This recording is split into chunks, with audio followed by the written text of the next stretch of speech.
Hello.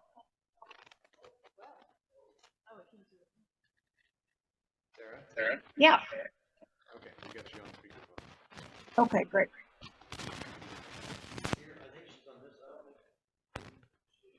Can you see me? You can't even see me? I'll hang up my phone. You can talk through the computer. You should be able to hear her through the out. Okay. Did you hear us? Hey. There we go. Okay. Yeah. Okay, we'll go ahead and call the meeting to order.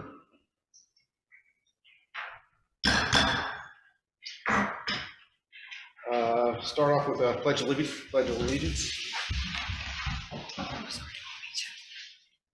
allegiance to the flag of the United States of America and to the republic for which it stands, one nation, under God, indivisible, with liberty and justice for all.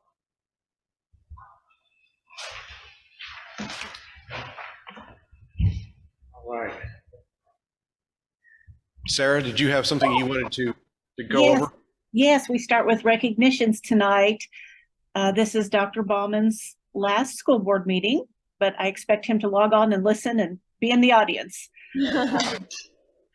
We are going to present, Patty has the frame that was signed at the school reception that so many people came to and signed.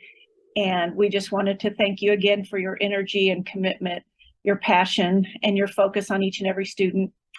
And we just wanted to say thank you. And this is your last school board meeting, and I don't want to think about it, but I hope that you will continue to be involved, and I just can't wait to see what you do in the future. So thank you for leading us and guiding us through many a school board meeting online.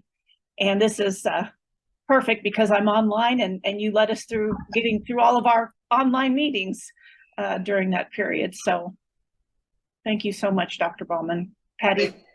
Thank you, guys. I appreciate it so very much. Thank you. I am honored to get to give this to you on behalf of the Ozark School Board, and there's many signatures from teachers and staff. And we thank you for your 24 years of service to Ozark and all that you've led us through. We truly, truly appreciate it. This is for you. So 24 years. okay, one more thing. Thank you. And because we started the Oscars, we felt like you have earned an Oscar. Uh-oh. So, on behalf of the Ozark School Board, I would like to present you with your first Oscar from the Ozark School District. And thank you for your leadership. Fantastic. Okay. First one. Now, one more thing I'm supposed to do. Or would you come up, please? Yeah. Want a picture with you two? We're just sort of shaking hands. The transition from one to the other. Okay. I was like, what do we do? Thank you. Great.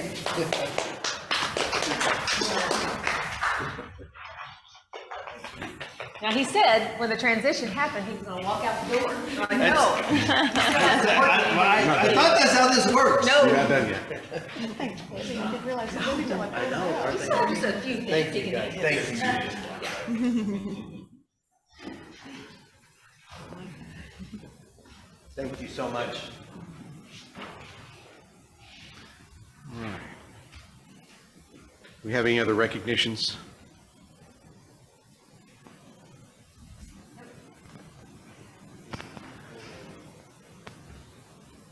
Any requests from our patrons? None? All right, moving on to informational items. Public address by school board president. That's me. Vice president. All right. The Ozark Board of Education would like to address the fact that a board member is conducting an individual town hall or group meeting with the public. However, under Missouri law, individual board members have no authority outside official board meetings or unless a majority of the board votes to provide specific authority to an individual board member regarding a matter. The Missouri Court of Appeals has stated as follows: unless otherwise authorized by the board, individual members are not empowered to act and cannot govern. Colombo versus Buford, 935 Southwest 2nd, 690, 698. Missouri Court of Appeals, 1996. Accordingly, let it be known that Ozark School Board has not granted Christina Tonzig the authority to conduct any such meeting, and therefore all liability arising out of any such meetings falls on her personally. These meetings or similar individual board meetings of any kind are not sanctioned by the Ozark School Board of Education. The Ozark School Board would recommend that the better practice of receiving public input would be one or more of the following: submit communications in writing directed to the superintendent or board president, which then is shared with the entire board. Provide avenues through public comment at board meetings. Conduct district organized town hall meetings that include appropriate parameters and safeguards against conduct that could result in liability, and/or use other means that are part of the district's official, pre-planned, legally compliant community engagement process. This will be available for board members to sign for their approval. Any other comments, questions from the board?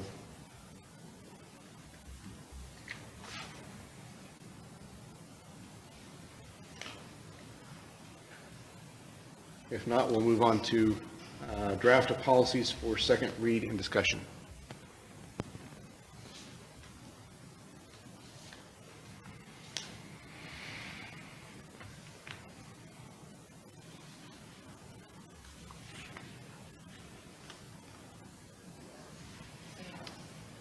So we are talking about a new process. Sorry, I didn't know if we were ready for that or for a vote or at the. Okay. No vote on this one, okay. Yes, we are talking about having a new process for the, now I'm really on the spotlight here. For our board policies. We want to give everyone the time to read this and read it thoroughly. So whenever we get new board policies in, it'll go to you in closed session first. Okay. The second read will be in informational items. And then the third read will be in new business where you can vote. So hopefully by then there'll be 3 months or so that you can look at this and ask any questions, and we can make any decisions that need to be made prior to that. Okay?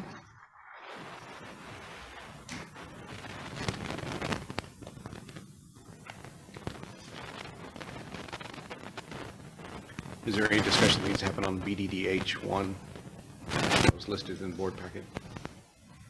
No. Does anyone? BDDH1. That was, sorry, I'm on the wrong topic. Those are ayes, right? Yeah. There's 3.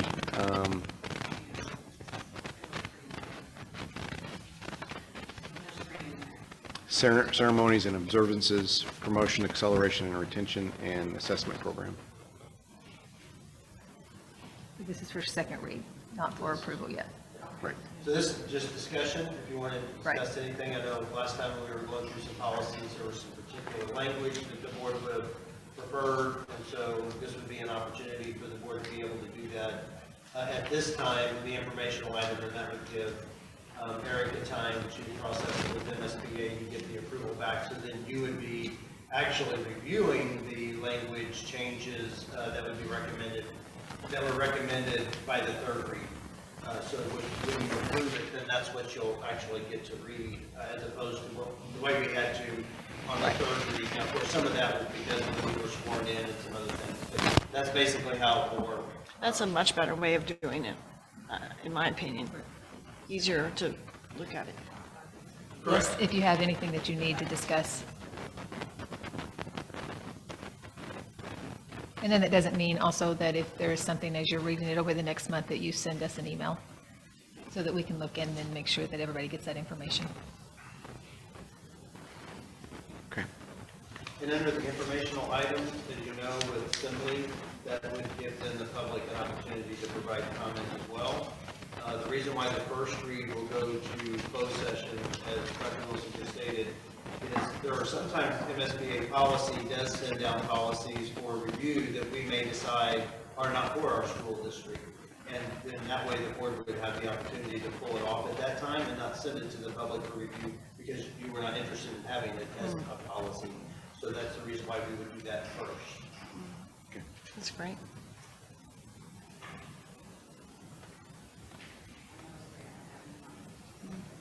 Oh.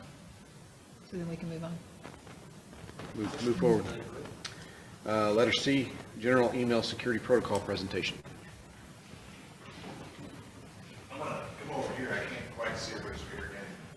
Depending on the latest look, so I know when to stop talking about. Well, and filtering. So I have Kyle Anderson, our network administrator, here to go into the weeds if we have any questions. But as we look at the policy EHB that's in front of you, I just want to read that one verbatim. The board directs the superintendent or designee to assign trained personnel to maintain the district's technology in a manner that will protect the district from liability and will protect confidential student and employee information retained on or accessible through district technology resources. Kyle Anderson is that person. Kyle Anderson is above reproach in all of that area. He has done that for the district for well over 20 years.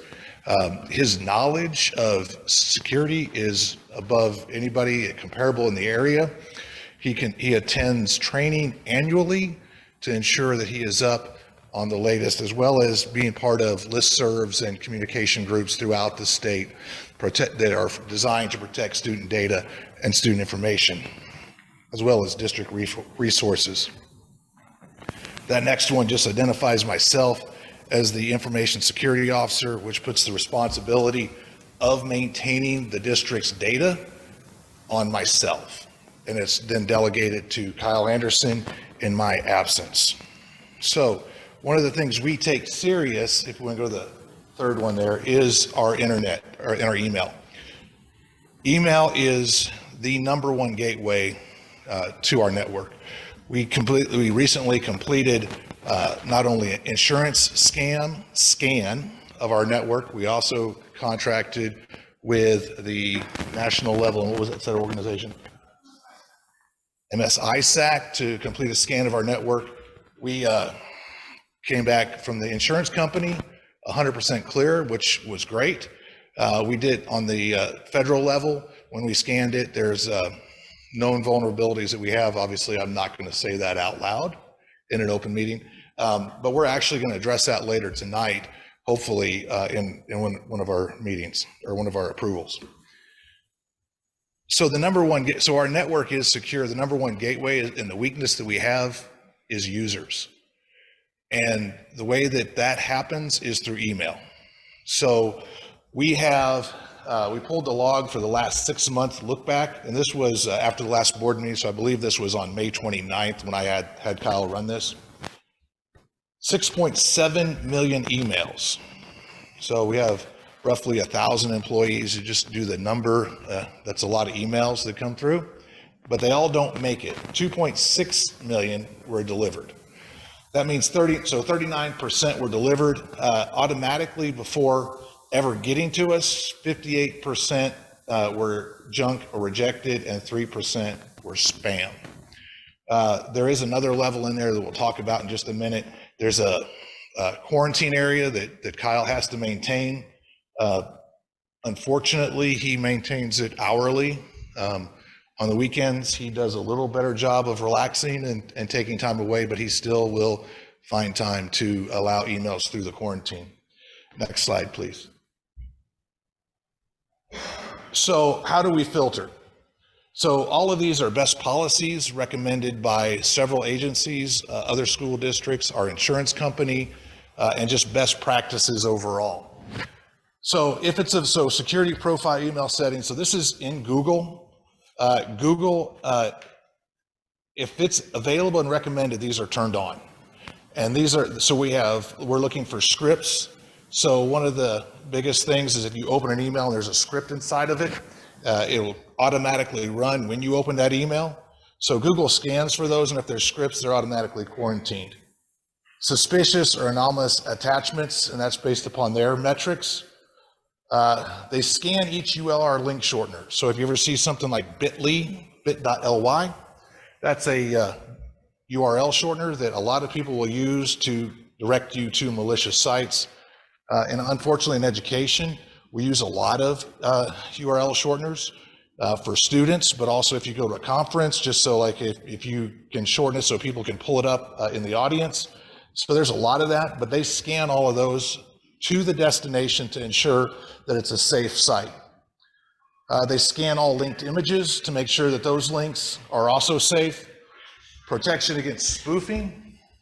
They also do an email security sandbox, which is protection for 0-day execution, which is really cool. So every attachment before you ever open it has already been looked at by Google to ensure that it is not malicious in nature. And then before reaching Google, before we ever reach us, there's emails. There's certain emails are already blocked. Domains are blocked. A domain being the URL, so or larger, like Weebly.com. That's something that could be blocked. Oh. And then also by reputation, just by the fact that there's bad things happening, Google knows faster than anybody where those are, and those are blocked automatically. So all that happens outside of us before we ever get there, before it ever gets to us. On the next slide, we have Ozark filtering levels. So Kyle has been filtering since we've instituted Exchange. When we moved from Microsoft Exchange to Google, we brought most of those filters over, which continue to protect us, and those are just time proven. We block by country code. There are several malicious countries that provide ill intent towards all of the schools, and we just automatically block those, places like Iran and others. Communication tools,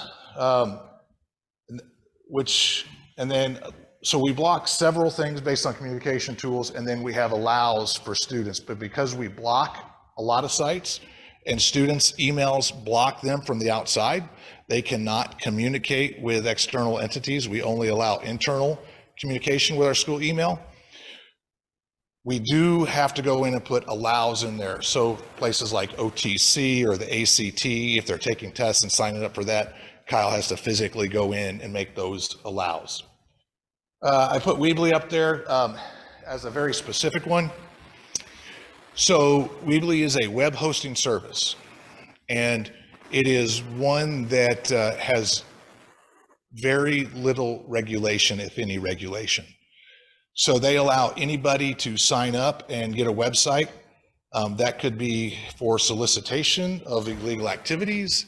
That could be for students. It could be inappropriate adult websites. There are also known bad actors that use that as their web service to reach out and get us. So that by nature is blocked, but as we've had teachers move in from other districts who have signed up for it and their district has either not approved their external website or is not familiar with the malicious intent of some of the users. Let me be clear, it's not all, but there are several on there. Then we allow those by nature. We put those on the whitelist. Also, we had our import from Semantic Email Gateway. So before we had Google scanning all of our emails, we had our Exchange scanning them. We had our Exchange server rules in there, but we also had Semantic, which is our antivirus, was scanning them at the gateway. And all those rules we moved over as well to continue to protect us because of this is what we learned over time, and we want to make sure we transferred that. There are many Ozark specific phishing emails. We're going to look at one here at the end that ironically, as we were working on this, it just came in and we were looking at it. But if you think that, and it really is, it's one of those things like, yeah, we're really not, who wants Ozark, who cares? When we make a post on Facebook about a new principal, we can almost guarantee that the next day, somebody will be sending an email to, I'll be specific when, the new principal for North, the junior high or middle school, Zeb Wallace. Once we put that on Facebook that he was promoted to that position, within 24 hours, there was an email phishing attempt from teachers at North trying to get, hey, I'm Zeb, send me some iTunes gift cards, please. So we are actively being monitored. So to think that, hey, we're just Ozark Public Schools, nobody's actively phishing us, I can guarantee that as soon as we make an announcement, almost within 24 or 48 hours, we will have somebody reaching out trying to get to us. And then also we block known spammers, and those come from several lists, or the fact that we see spamming coming in. Next slide, please. Yes. To that point of what you're talking about, that was another concern on the security side. When we had the swatting call that came through, did they not reference one of our door numbers that was actually pictured on our website on an article that we had done about it? That would be correct. Which is also obviously something that's very serious, and they were able to use, we had a picture of the door number explaining that process, and they were able to use that in the swatting call. So really serious. So emails and domains who have actively phished, that's different. It's a little, the domain piece is the different piece. Filter body from previous phishing attempts. You can do text searches within emails. I mean, they're lazy. They will copy and paste the body of the text, often with misspelled words or bad English, poor English. So they're easy to put those parameters in. We filter for that. Send metric specific emails to, and so specific emails that we are in, that don't get immediately blocked, but we have an entire list that Kyle painstakingly adds to, from known spoofs, from context, from verbiage, that's sent to the admin quarantine.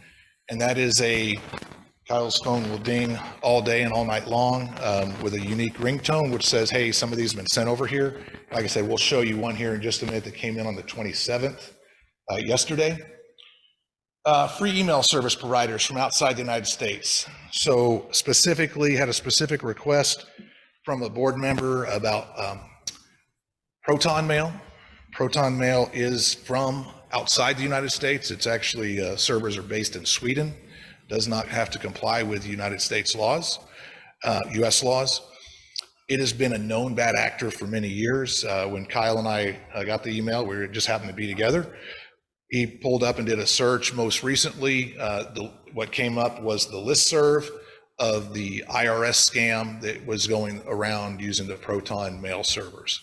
Again, it's one of the, if you look at it, they will argue that this is a First Amendment, the most free out there, and it is. It's the Wild West. They don't monitor it. They don't police it. It's in another country, not subject to our laws. So it is a known bad actor. Let me be clear. There are known bad actors to use that service because of the way that it's monitored. So because of that, we and other districts across the state block it. The request for gift cards, PayPal, iTunes, etc. There's a specific blocking rule in there for that. We block crypto messaging, and then we also block malicious services. Next slide, please. So the admin quarantine, we take it flags items, it sends them to a quarantine. Kyle gets a notification. He then goes in and looks at it, and a lot of times he'll email. We're going to look at one here at the end. For example, or no, that one was forwarded to you. That never made it to admin quarantine. Someone go to the admin quarantine, and Kyle will then email and say, hey, I got this email. Are you expecting something from so-and-so? Or he'll look at the headings, and he'll look at if it says it's from Lori Wilson, he ensures that it's Lori Wilson at Ozark Tigers, not Lori Wilson at gmail.com. And then if it is, automatically then it's quarantined if they're expecting something. Or if it is legitimate, Kyle will then will allow it. And then lastly, the way that can get blocked is a request from superintendent or board will be implemented upon official request. want to be clear, there was an email exchange that stated that I said that I block. I want to be clear, I do not block. Now, as the security officer for the district, if there is an immediate response needed, I will block. But if we're talking about a specific user, that has to come from the board or the superintendent. So just make sure that I said that clearly. Next would be 2 examples. Notice the date. This was 6/27/23. This is from the admin quarantine. Notice who it goes to. It goes to Erica, Christina, Patty, Aaron, Guy Calloway, and Amber. Sarah, I'm sorry you're not here to defend yourself. Sarah sends an email that says, can you spare a little time in helping me out? Seems anomalous, but when you respond to that, it's not Sarah, it's president07018@gmail.com. So that's who you're responding to, and then you start a conversation, and this will turn into a phishing attempt that says, I'm stuck in Tampa, please send gift card to me now. So this is how our filtering protects us, but that's not 100%. Even at only allowing in, delivering 39%, we still get emails that come in. This example, I believe, next one please, happened the day before on June 26th, and this was a active phishing attempt from Lori, but it's not Lori Wilson, it's this other one that I won't read publicly, I guess. To accounts payable, and it's requesting payment of an invoice. Luckily, we have policies in place that state we will not pay like this. We have to verify who we're communicating with. We have to verify who we're paying to. But this email did come through. Now, this content will be added to and blocked by Kyle, and actually was blocked immediately upon receipt of this. So that's another example. So what do we do? So we talked about filtering, we talked about some get through. Users are still our biggest weakness. So what do we do as educators? We teach on that last slide. Didn't get the last slide. That's okay, I can read it. So we do an active phishing program where we implemented this about 2 years ago, and it's from InfoSec IQ, which is a nationally known organization that performs not only phishing attempts on us, but it gives us best practices. So we sent out 10,198 test emails to our teachers last year, or I did ask for the last 12 months. So in the last 12 months, of that, 51.3% were not opened, which is the best scenario.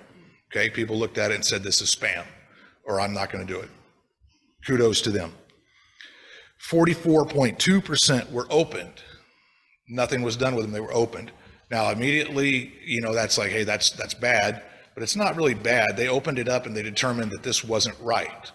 Or as when I was talking with Dr. Wilson, if you have a preview pane set up in your email and you click on that email and you preview it, that counts as an open.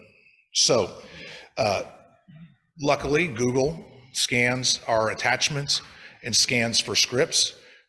Formerly, in using Exchange, it did not do that. So if we were to do a preview and there was a script in there, it could run, but it doesn't run in this case. And then, so the total of 447 people were phished in that. So we don't have to retrain this year. Next year, we have new guidelines from our insurance company, and these come from not only them, phishing, again, across school districts, this is the #1 cause of cyber intrusions across the country.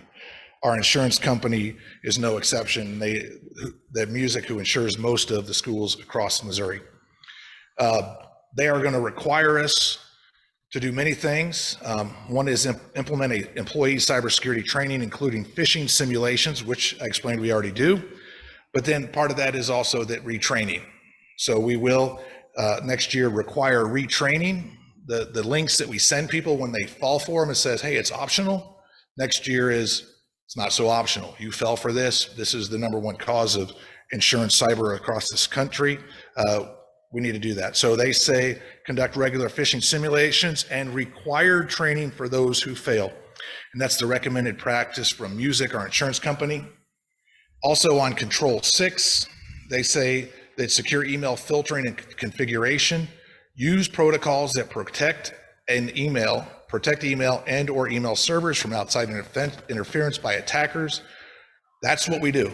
Everything we just looked at is protecting us from that. Specifically, they say filter both inbound and outbound emails. Flag clearly identifiable in all inbound emails that do not originate from your network, and then educate end users on phishing, spoofing, skepticism, and all that. And finally, so that's their recommendations. And then the cybersecurity framework that I have to sign off on by July 1st is that we are meeting all of these to maintain our cybersecurity at the level we have, or cyber insurance that we have it. So if we take away our filtering, I cannot sign off on this, which then would require us to pay a much higher deductible if we were ever caught in a cybersecurity incident. And that's secure email filtering and configuration. Have tools and resources available, which is what we just presented to you. That's a lot of information. If you want to dig any deeper, I'm here and Kyle can back me up if I can't answer it. Questions? That's just a statement, and then maybe a motion. You guys do an awesome job. That's amazing to be able to develop all those rules and make sure things are protected. I know it's a big job. I know it's a lot, and I appreciate very much. It's great. Everybody appreciates. The teachers appreciate not getting PayPal requests and gift card requests. And it seems like it works very well, except for two exceptions.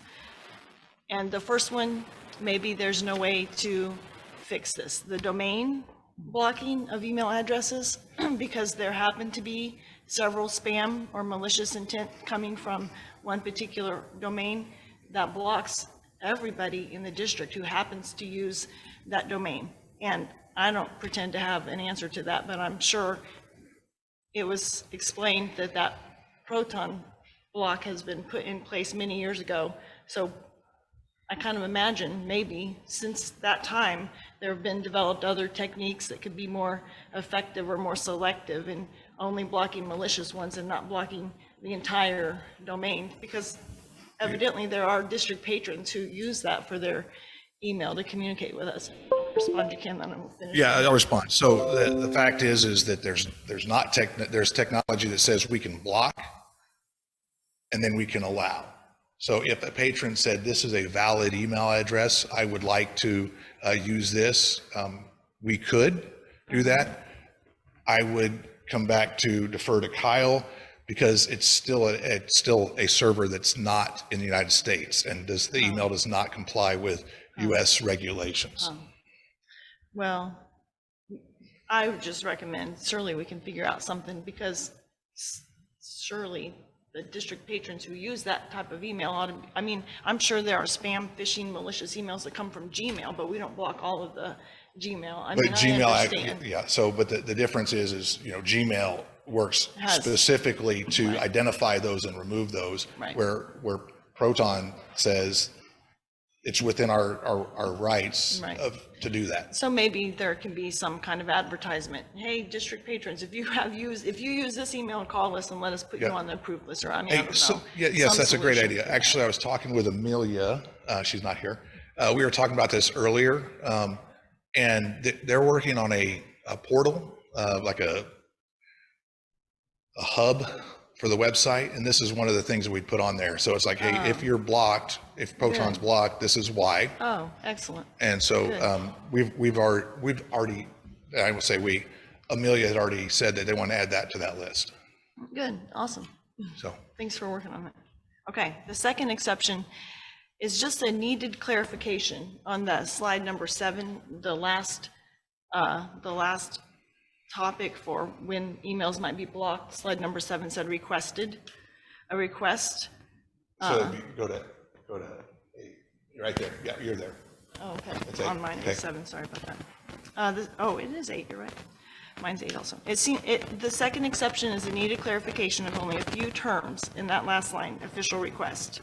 The trouble with approving carte blanche any request from a superintendent is that it allows for unilateral permanent censorship without redress or notice of any content with which or with any sender with whom the superintendent disagrees.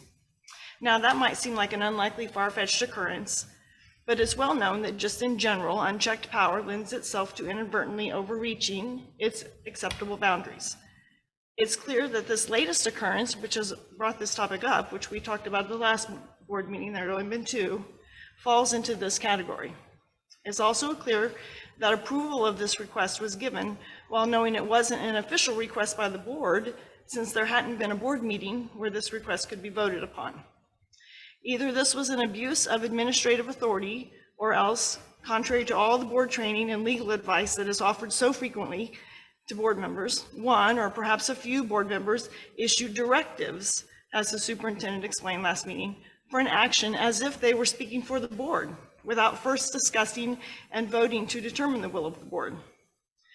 I can deduce that similar occurrences have happened with email messages sent to the publicly available staff email addresses by a concerned parent group in recent months, which were reportedly blocked at first, and then, when some messages made it through, were actually retracted after delivery, reportedly. These actions of blocking and retracting email messages, which are neither commercial, malicious, phishing, or otherwise harmful, give the district the reputation of simply censoring views with which it disagrees. Since the board, along with the state legislature, has been working even this last month to develop policies to encourage community engagement, that reputation needs to be shed, and quickly. Of course, individual users might choose to block any email they want from their personal account, but any district-wide censorship needs to receive wide support from the board, needs to be for a limited time, needs to be given opportunity for appeal, as well as notice to both the sender and as well as to all district members whose receipt of that email will be impacted. As I stated in an email, the public has a right to communicate with educators and with those directing those educators. If a right is to be taken away, then it deserves careful consideration and due process.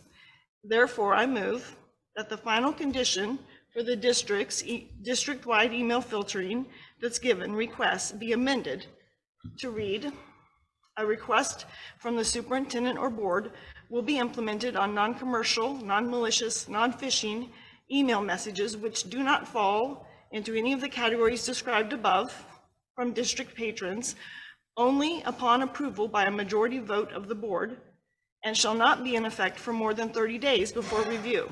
Notice and opportunity for appeal will be given to all parties involved, including both the sender as well as any potential recipients. You can pass that down to Eric if you want. So first of all, whatever the board says, that is what we currently do. And if my boss tells me to do something, I will not be insubordinate. So want to be clear on that. If the board chooses to go that direction, I do need some clarification, because there are some security risks involved. So when you're saying no more than 30 days, if there are, we should be in an emergency, is that what you're saying? So we have the ability to hit it for 30 days and upon review? I said requests from the superintendent or the board that's voted upon about non-commercial, non-malicious, non-phishing email messages which do not fall into any of the other categories that you listed above, sent by district patrons. Okay. I just make sure I heard it right. Because you said that 30 days, I was trying to figure out if that was so that's the 2 that we talked about last time when you guys said there've only been 2 in that realm. Yeah. Well, there were a couple of others that were blocked and then even later removed. Yeah, supposedly, I don't know. Well, actually, I want to be clear. We said 2, and Kyle and I went back and searched, and we are at 3. Are we in agreement that we found 3? Okay, but those need to either have notice given to the sender and to the recipients, and if it's board action, it needs to be voted on by the board. Did Not you, all of the yeah. board members knew about it, and we certainly didn't vote on it. Did you include spammer in that? I said I said non-commercial, non-malicious, non-phishing email messages which don't fall into any of the categories above. And district patron, I mean, you know which ones I'm talking about. We just discussed it. You're a rule follower, I'm a rule follower. too. You Yeah, guys I said know. that. So I'm just trying to figure out what box Good. we're painting ourselves into. Good. That's, So you had described spammer above. Yep. And, you know, of course, there's interpretation of what spam is, but I think most people generally know spam is junk mail, not just email that you happen to disagree with. Individual people can block them all day long. That's up to them. You know, I don't think an elected official ought to block an email from a constituent, but I mean, that's just a difference of opinion. That's up to them. But something that affects the whole entire district, being able to receive those email messages, that's not acceptable. so there are some clearly defined levels of spamming, and I can I can get those to you. Like taking our lists, like taking our emails and importing those into a mass email system. That's against the law. That's against spamming, to send out to everybody that way. So unfortunately, not everybody follows that. And so like if you, like we used to use Constant Contact. Now we use for our emails. Well, so for our mass, we used to use Constant Contact, and in there, it's very clearly identifiable that while you're importing these email addresses, you have permission from everybody that's on the list. So there are some, I mean, Does that mean personal email permission from them, or does that mean public? it means anybody. emails? It means any, I mean, you, So- by when you hit import, you sign that everybody on that list gave you permission.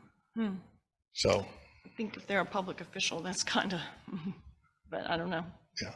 So, but anyways, I mean, so there are laws around spamming. So that's why I asked about spamming, because Good. that clearly helps us get ourselves, again, following rules. When we say spamming, then I can go to, and I can look at a law, I can look at the laws and know exactly what, and Kyle, as much as I'm a rule follower, Kyle makes me look like I'm Good. a hoodlum on the street. I mean, I think all of us math people are like that, right? Math and science people are rule followers, me too.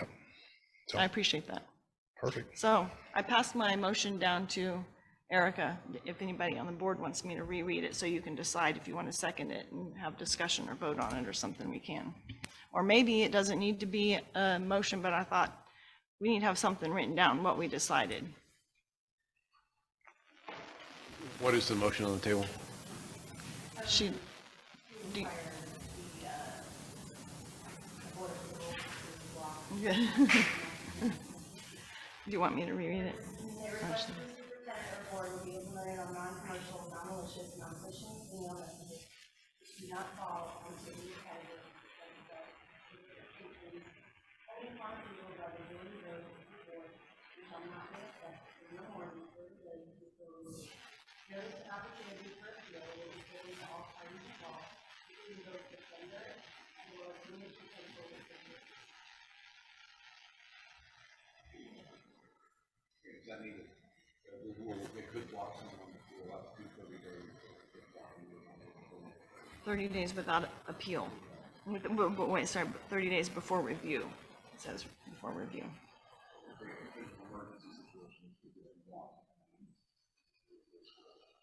It says it won't be blocked without board approval. So, but the emergency situation is in the earlier listings. This is request, when an individual email is being requested to be blocked district-wide. That's request. That's not catch the spam, catch the phishing, catch, all of those things were described earlier. This is a request for a specific email to be blocked or removed or retracted.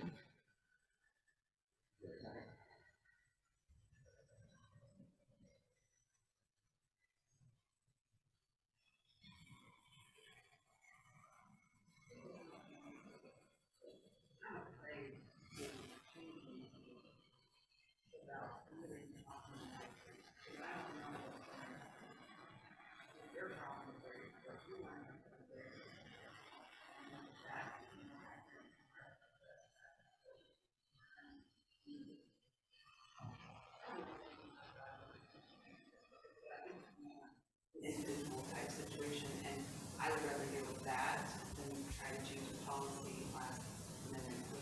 you hearing from more IT people? And I think that I kind of used up a little bit of the policy and how we're reading policy changes to 3 months. Yeah, I don't know if it's policy or I thought this was procedure. Dr. Chesick was presenting his procedure for how, that's what we had asked for, was the procedure. I don't mind if you want to table it and wait till next time, but it happens not just that one specific time.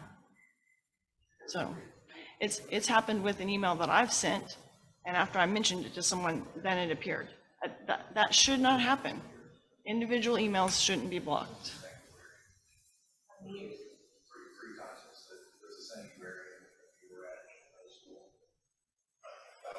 So that would be back in 2000, I started at middle school in 2007. So we're talking 3, the first one starting somewhere like 09, I believe it was. Yeah, and then you give it a second count that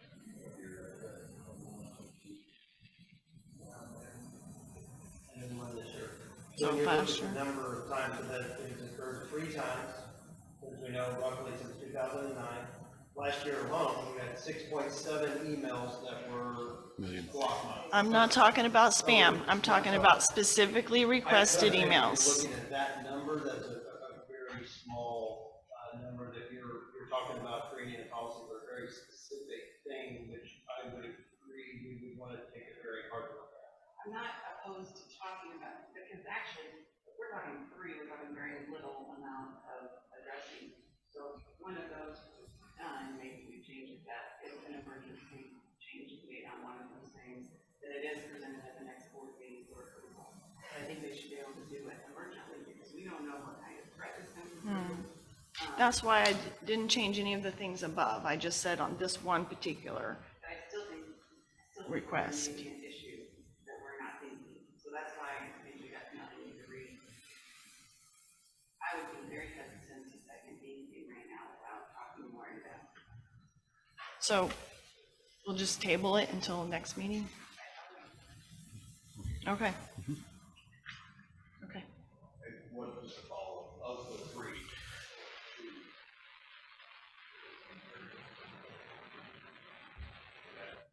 Situation evolved over time. So only one of the 3 would still be in place. We could address, I mean, those would not be a big deal.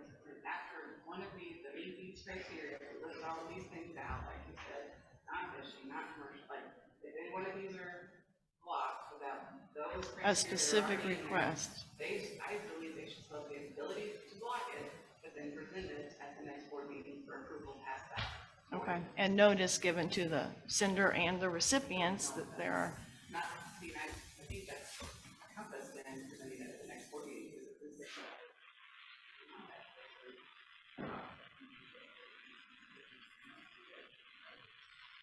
Right.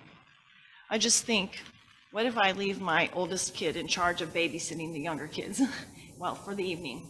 And I come home and I only hear reports from the older kids. I censor all the younger kids' reports. Then I'm not going to hear all of them, of everything that happened. Am I making sense?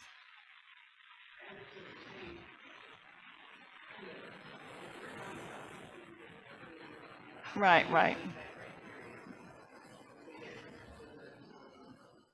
Okay, okay. And we will, after I listen to you speak.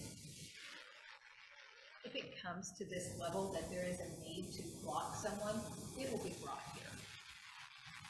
It will be brought here. But I don't want a policy or a procedure that ties our hands Right. to do our Right. jobs. I tried to make it as specific as I could just on that last slide, so all the others, but that's fine. We can talk about it more later if we need to. Mm-hmm. Mm-hmm. Okay.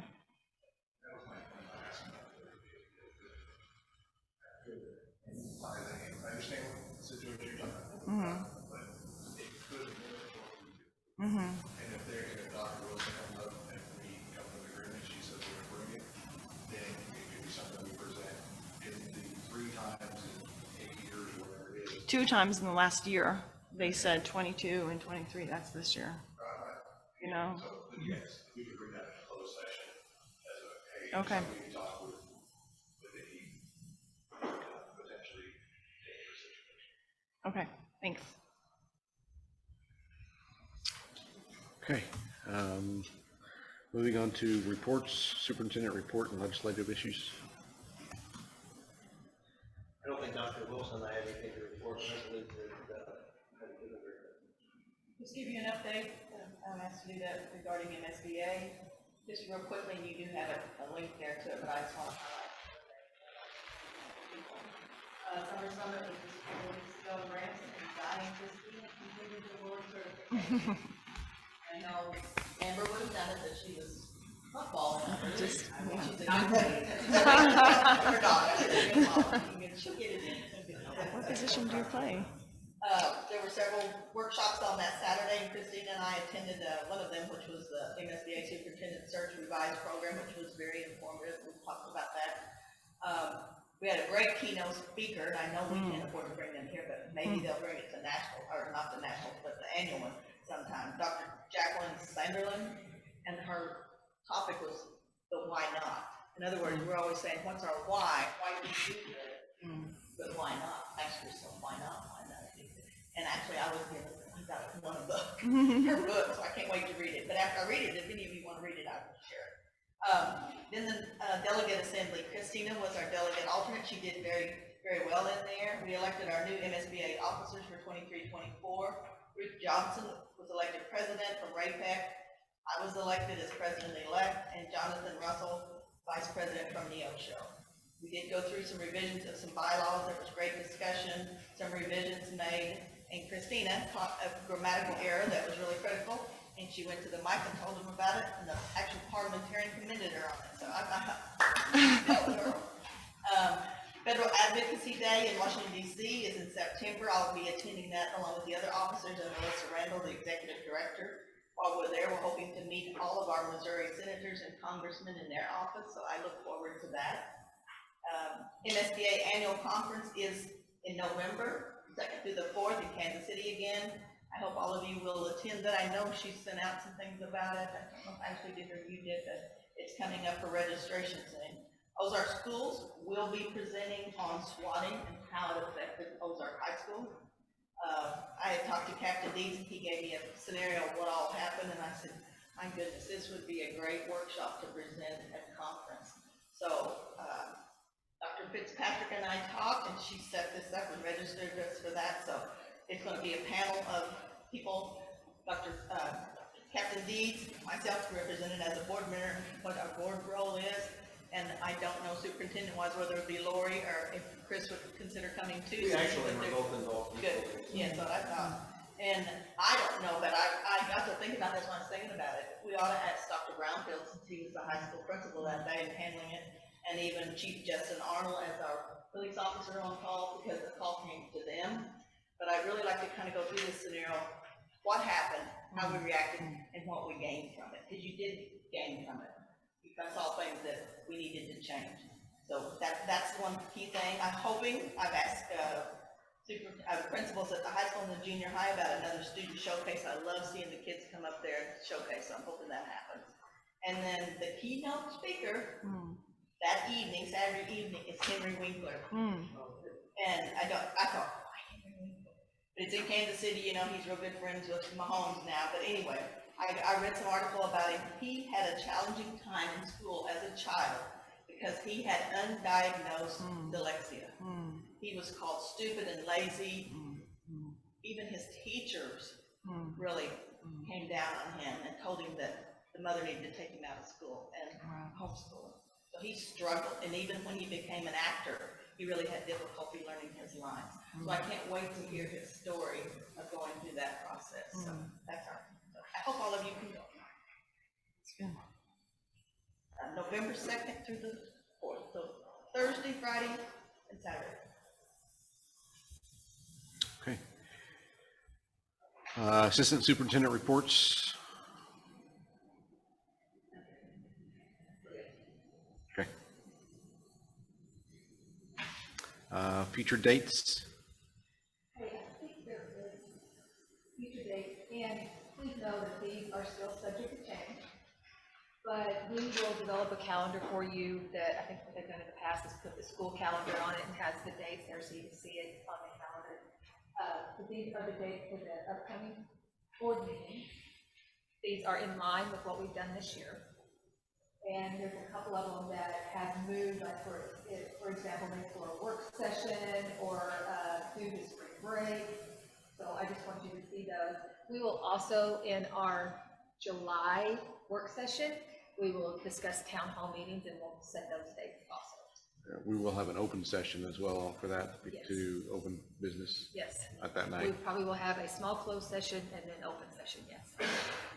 And then we will also have a committee list that will go out so that we can look at committees or you can volunteer for committees to work on. Okay.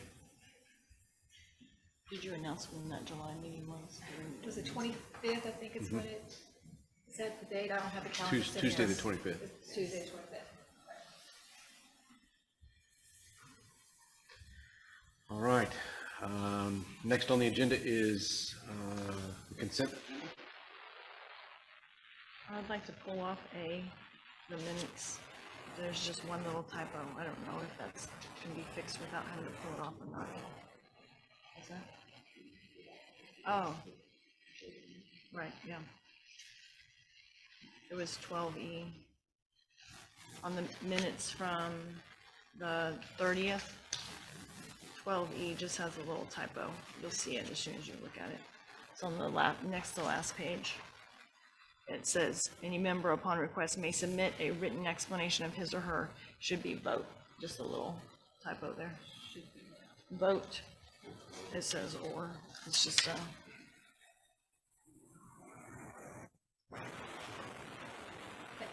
and has it been fixed? Oh, good, good. I sent an email about it, but it was late last night, so I didn't know if anybody had a chance to do it. And I didn't get a reply. Good job, Erica. Thanks for doing that. It's short notice.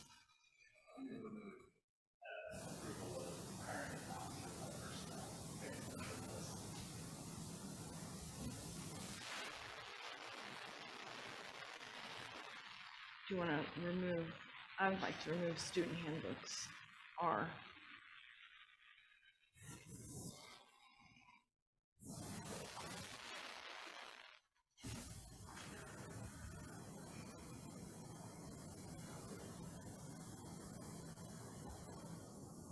Oh, sorry, and Y, employee handbook.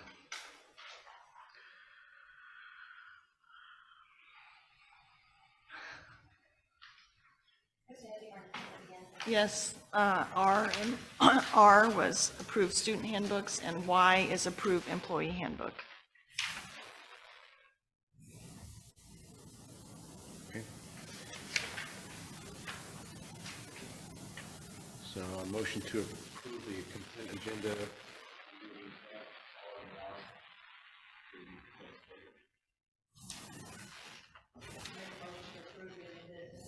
Consent agenda. All in favor, raise your right hand. Any opposed? Show consent agenda was approved unanimously. Okay, approving hiring of non-certified personnel.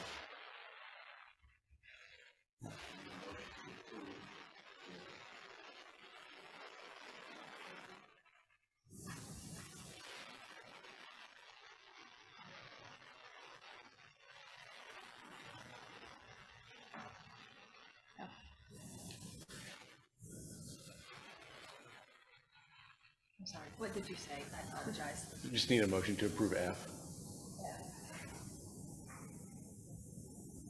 We've had non-certified personnel. Yeah. So are we removing one person where he abstains? from He would abstain from the vote, but So we need, okay. so I need a not motion. One person is the holding, so you abstain from the motion. Okay, I'll make a motion that we approve the list of non-certified personnel.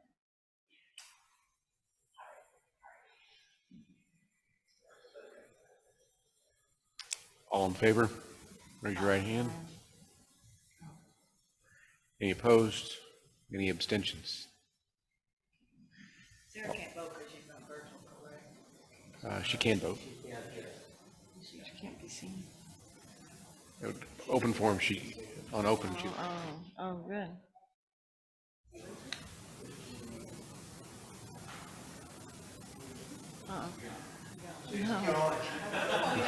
She missed all of our discussion.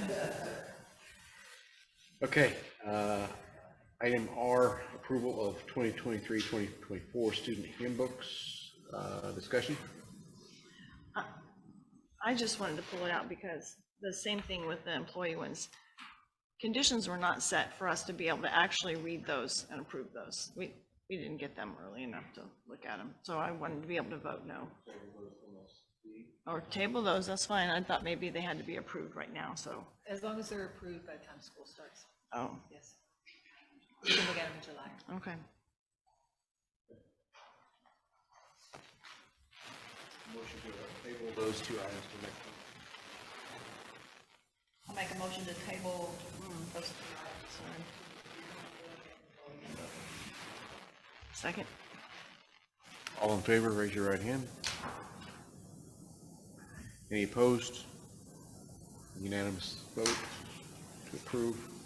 So as you were looking through those, if you have questions, send them. Yes, good. Send the questions. We'll research or get the information as quickly as we can back to you, but then we will also make sure and copy everyone else. Good, thank you. On to new business. Item A, archiving videos. There was some discussion last time about, we do live stream the board meetings, and there was some more discussion about if we wanted to archive those videos. There are some guidelines that you would want to go to because you are creating an official school record when you do that. So we have given some of those guidelines to the board just to kind of review. That was from MSBA as well as our council just to look at. This is obviously something that can be done. It is something that is not required to be done. It would come at additional costs because ADA compliance would need to be provided upon that. It does not, according to MSBA, it can be available upon request and not stored. That is possible. But then the ADA compliance would also have to be provided, so that would come with the cost with that. Also, it was stated that you would want to make sure that if any open session or that you had clear guidelines on what was going to be recorded and provided, because even special sessions, if voting were to occur in an open setting, you would want that video available in the same fashion, so that we would just want to make sure that we did that. So if this is something that the board has interest in, I believe that the recommendation or the motion would be that you would provide direction as a board to the superintendent to recommend exactly what that policy or procedure would look like going forward, so that everybody knows the clear expectation of what that would be. So for us, that would be the motion. But once again, to say we do provide the minutes, we are meeting all the requirements. This is not a requirement in any way. However, there would be costs for additional server space, there would be costs for ADA compliance conversion, and some other things that we would just want to make sure was clarified so we could do all those things correctly. So it would be our recommendation that the board would review that and provide direction to the superintendent to review those and bring back the policy for the board to adopt. Can you, oh, go ahead. I see under guidance, is that our from council, that's our attorney, correct? That's correct. Number 3, reminder that once video is shared, it can be manipulated, edited by others. That concerns me. Is there a way if we archive that it can be protected from that? No. Now, the reason, so Because the thing is once it becomes an official record, at that point, even if it's not provided, if somebody were to sunshine request, that it would have to be provided, so then you would do the ADA compliant, all of those things, then they would have the video, so then that video could be manipulated then at that point, which obviously with AI, other things, this has been, and it's really spiraling out of control very quickly, so there is some serious concerns, and I think that's why that bullet point is there. People, we really are not sure where this is going to go, so that's why I didn't necessarily want to mention that, but I think it obviously would have to be something that would be reviewed. But the problem is that is changing so rapidly. I think it's a concern that we would really want to dive into and look at. So I assume we don't have any idea on added cost for this. As far as archiving it, we don't have a web hosting service locally.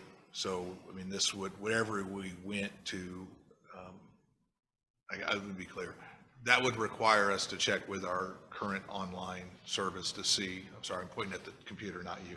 That would require us to go look at our current online website, but it's not hosted locally, it's hosted out in the cloud. I don't believe in the past that's not been something that we've done. We'd have to come back and look to see what that cost is. Additionally, I know it was suggested that we could go with automated closed captioning. My experience is even in that, even with the conference we just went to, as they were closed captioning the people that were speaking, the stuff that was coming across the bottom was not what they were saying. So although that could be a great start, you would still have to pay somebody to go in and verify that data and make sure it was accurate. But as a whole, that would be a good place to start, but still some communications people or board secretary, somebody would have to invest time and effort into that. I was investigating some different school districts who do that, who have theirs, and I just want to ask two different questions about what you just said. So is it not possible to, if on our school district website, if we wanted to add a page showing pictures of the senior graduation, we can't just add a page? Can we not add a page that hosts links to the YouTube videos? So that was not how I took that question. Okay. The question was archiving. Do we have a system to archive it? We don't have a system to archive it right now. So surely we could link to any external. So if we decided that YouTube was, if the board says that's the way they want to go, we can absolutely link to that. Or Zoom or whatever is chosen. If Zoom, I don't know if Zoom does that or not. They save it on YouTube, but yeah, I mean. Yeah, so, but it goes to YouTube. Yeah. So lots of different schools do it. I just quickly looked up some, and I can read off some if you want to be able to know who you could consult with, including DESE. DESE does it. They live stream their meetings, and then they archive it. So you can go on and you can watch any one of their meetings, their board meetings. And I watched the closed captioning on them, and it's just the YouTube closed captioning, which is, like you said, terrible. They don't interpret, just like Siri, right? They don't get our words quite right. But even DESE's aren't fixed. I wanted to ask, they're not official version of our minutes. They're just videos that people could watch if they wanted to, just for fun. They're not like official records. I talked to the Attorney General's office, I talked to the Secretary of State office, and they're both assured me it's not anything official, it's not anything serious or complicated. Many places do it. And so I kind of wondered, we did it with the senior recognition that morning when we were at the high school and they did the senior recognition. That one is on our website right now. They saved that live stream, they saved it and it's on there. So that's not much different than what I'm asking about our board meetings. Or not just I'm asking, but several people are asking about our board meetings. Can we not just do the same thing that they did with that senior recognition thing? I'd like to clarify, DESE is not an organization that would be having meetings and recording those. I believe you're talking about the state school board, not DESE. DESE's got them on their website too. DESE would not be governed by the same rules that a school district and a state school board would, so they would not have the same requirements that we would. So I think in reference to what you're talking about, if you want a comparison, you'd have to be comparing that back to the state school board rather than DESI, who is the separate organization. So I don't think those things would align. So we would want to look and make sure that we're talking specifically about what the requirements would be, because their requirements for storing would not be the same as our requirements for restoring public documents. So we would just want to clarify that. That's all. They're not a publicly funded institution. Okay, so if you want to talk to some other school districts that are under the same guidelines we are, Willard, St. Joe, Liberty, we often compare ourselves with Liberty when we're talking about school size, Joplin, Springfield, St. Charles, Camdenton, Harrisonville, St. Louis, Washington, Dallas County, East Newton. So there's a wide variety of people across the state, and those were just a very quick search I did. It doesn't take very long at all. You can go and they've got, Springfield's got 2 or 3 years worth. You only have to have 1 year's worth available, but you can go and watch any of their board meetings. And none of their closed, well, I shouldn't say none. Most of the closed captions I looked at were not so good. So I'm sure we can figure out a way to do it without it costing us a whole bunch. We just need direction. That's all we're asking. I want to know the cost. I mean, we're Yeah. always talking about our budget and spending money, and I know our budget's going to be real tight the next couple of years. I want to know the cost. Good, the most cost-efficient way. And if, and I'm not expecting people to be able to figure it out. I mean, I'd love to go find other people who have done it before and find out a good way from them. What did they do? There, it's linked on their, I didn't look at each one specifically to know how percentage or how many there were, but it's on their school district website. You just click the link and then the video will start playing. And I don't know if it's on a YouTube one or some of them are embedded right there on that particular page, and some of them take you to another place. And I didn't pay attention if it was YouTube or where. Yeah. Yes, I think we should find out how to do it as cheaply as possible, because we could say, oh, it's way too expensive to do it the best way, but let's find out what's the least efficient, the most efficient legal way to do it. And finding, costs, and if we talk to other school districts, what, again, when we start looking at cost, what the percentage, how many times they're actually being accessed, that's going to be, I think that's important to look at Right.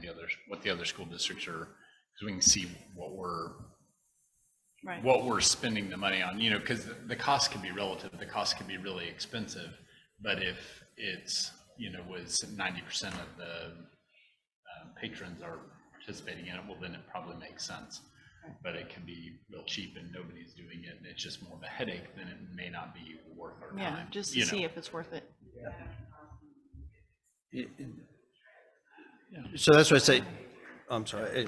So that's what we're saying with the recommendation for the vote is basically to get Dr. Wilson, myself, direction to go ahead and seek, because that way we can come forward with a policy. That way we know everybody is detailed what we're talking about, so we know what we're going and getting prices on, because there are some variations and some other options, just as you heard Dr. Chesick mention, in hosting and doing some other things. And also the closed captioning, to what extent do we need to go, those kinds of things. So I think really the motion that we're asking for, because that gives us then clear direction from the board through a vote to say, we're interested in this, bring back a policy so that we can review that policy and we'll know what the cost is for that and or what needs to be changed. That's what we're asking for. I'd make that motion. I do. I think we should absolutely, people are requesting it and other schools are doing it. If it's a service that we're giving to people who can't make it, why not? Why not at least entertain what the cost is? Been motion and second. Any further discussion? I will say that through this meeting, there's a lot of things that are being said that we need to work on. Please understand, this is not all going to happen in July. Okay? We will work out a plan. And We're finite human beings. We will give it to you, but not everything will be ready in July. All right. Why wasn't it supposed to be? Exactly. Exactly.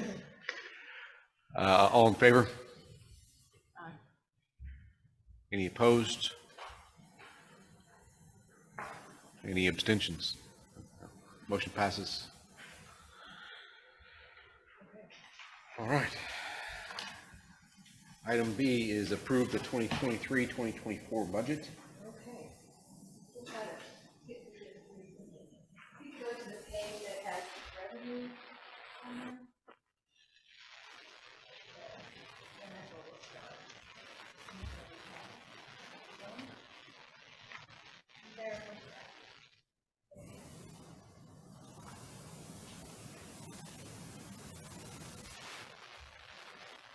We get the fun time now of looking at the budget. I want to say that after doing this throughout the year, I have a better understanding and appreciation for everything that Ozark does for our students and the amount of money and the amount of support that our community gives us through their local taxes for our budget. I will tell you that we are by statute required to pass the budget. There are some people that just roll over their budget from year to year, and that's perfectly fine. But then there are some that will really dive into the detail and try to make it as accurate as you can on your journey. In the past, Ozark has had a little bit of a different method of doing this. It's totally fine, just a different method. They would pass a budget in June, but then it would come back to you in September and pass the budget for amendment, so that's the budget thing. So that's when the budget book was given to you in September. I sort of equated to, you had the soft budget in June, but then you had, okay, we now know more of our revenues, we know where we're going, and you had the hard budget in September. For me, I want to try to be as accurate as I can in June. So this is the budget book. You will not receive another budget book in September, for those of you that have been here and are used to that. You will see also, we will give you budget amendments, which I know in the past you have had that, but I just want you to know that as inflation goes up, as cost of living goes up, salaries go up, that your profit and loss, I keep thinking in terms of profit and loss instead of negative and positive fund balances, it's going to get tighter. And so when it was presented maybe in June or September of 1 year that you had a smaller fund balance, and then all of a sudden, come June, you have a bigger fund balance, you're like, wow, we've got more money. That's not going to be the case over the next few years. Right? It's going to be a little more steadier than that. So I want to tell you that within this, we have you, and we appreciate this. You gave our teachers and our classified employees a step and $1,000 to the band. Very generous, and we're very grateful. Thank you. In this, we also have board-paid health insurance. That did go up this year, 7%. We also provide for our employees life insurance and short-term disability. And then I also want to state, just as you know, in my personal life, inflation really was tough this year. So when you have nurses that are saying the cost of cough drops are going up tremendously, you know, it goes from the price of tires on the bus to cough drops to electricity. It has really affected us this year. And so, just want to let you know that we're trying to build that in a little bit more into the budget for next year. So I want to go over really quickly where we're at on revenues and expenses.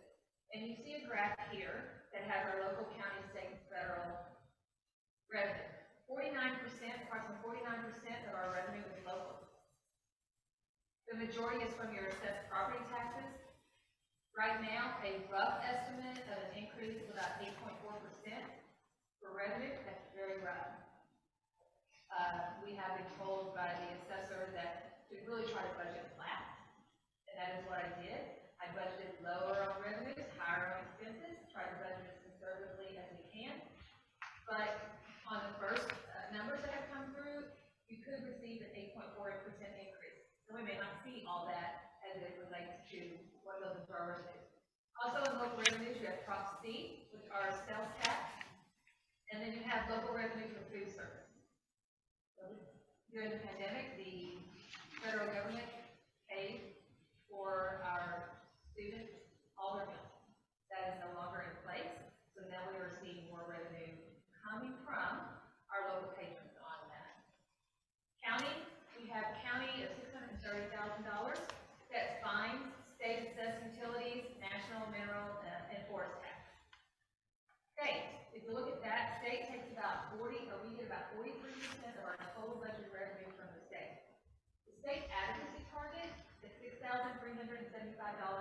student. I can tell you that's not enough. That is not enough for any school to operate. That is something that I hope over the next couple of years that we work together as schools within our state to have a conversation and to start moving that number towards more equitable for all schools.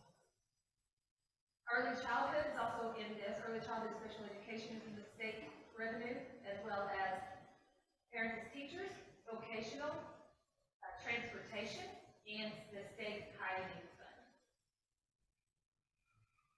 So right now, just as a recap, almost 50% of our revenue comes from our local taxes.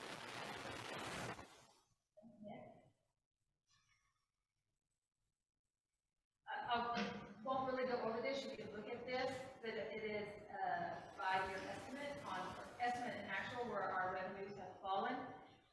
Now, if you notice, it says estimated 22-23. That's because tomorrow we're finishing up here. And then if you can look at your revenue comparison by fund, you'll see the green line. When it peaks, that's where we had the majority of our bond that hit our revenue. So it's not like all of a sudden we got a whole bunch of money, you know, but it was for our bond. Okay, next.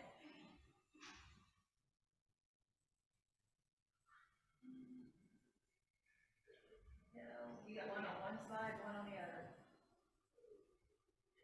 I'm looking at expenses. There you go. There you go. Current expenses. Oh, I see what you're trying to do. You're trying to. Okay, current expenses by fund. Okay, if you look at this, you have 4 funds. You have the general fund, special fund, debt service, and capital projects fund. Within the general fund, you have your non-teacher salaries. You have all insurance, supplies, purchase services. And if you will look at that, sorry, I should have wrote those numbers down. But the general fund is $29 million. I can barely see that. It's about 29% of our budget. The special is the teacher salaries only. It's either called special or your teacher fund. It only has teacher salaries in it. We also have the debt fund, which has about $7 million, and that's what we use to pay our bonds. And we have capital project fund. This has technology, building projects, lease purchase payments, as well as bond projects. Currently, 82% of our operating fund, now operating fund, is the general fund and your special fund. 82% of those 2 funds are salary and benefits for everyone. So it becomes difficult to increase what you are paying for supplies, to increase what you are paying for teacher salaries, when the majority of your budget is teacher salary. And what I mean by that is that if our revenue is not going up, then your fund balance is going to go down. We cannot create new revenue. We cannot go out and sell a project or a service or a good to create new revenue. So 82%, like I said, comes from our operating fund, the salary and benefits, and 18%, the rest of it goes to supplies, professional development, and purchase services. Next. This is just historical expenses by fund. And there's definitely, you can see a variance because this is where you start having your capital projects flow through. So the same thing with revenue. You may have really high revenue in one year, but the expenses are coming out in another year. So the revenue and expenses won't always match in the years that you think that they should. Next. And this is the fund balance summary. And if you will look, we anticipate that in the end of 23, that we would end at 27%. At the end of 24, we're looking at 16%.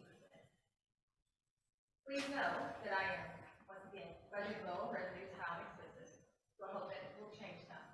But I will tell you that, as we were talking earlier, when I put this together, these numbers have already changed. They've already changed because, for example, we may not receive, well, we thought we were going to receive some money from DESI this year that creates a 27% fund balance. It's actually going to go into next year. So this year's fund balance will go down a little bit, but next year's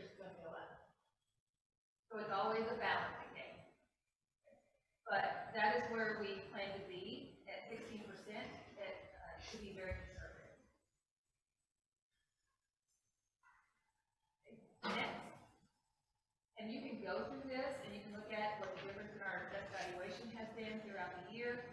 I have also added in here, if you go one more slide down, you have your expenses by function and object.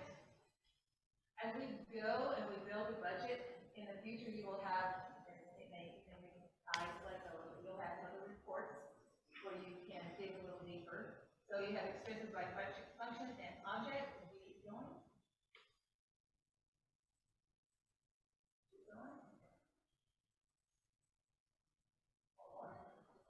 Okay. This is the updated bond capacity schedule. And you are welcome to look over that, and then I have added the bonds and what we owe in our payment schedules as a last.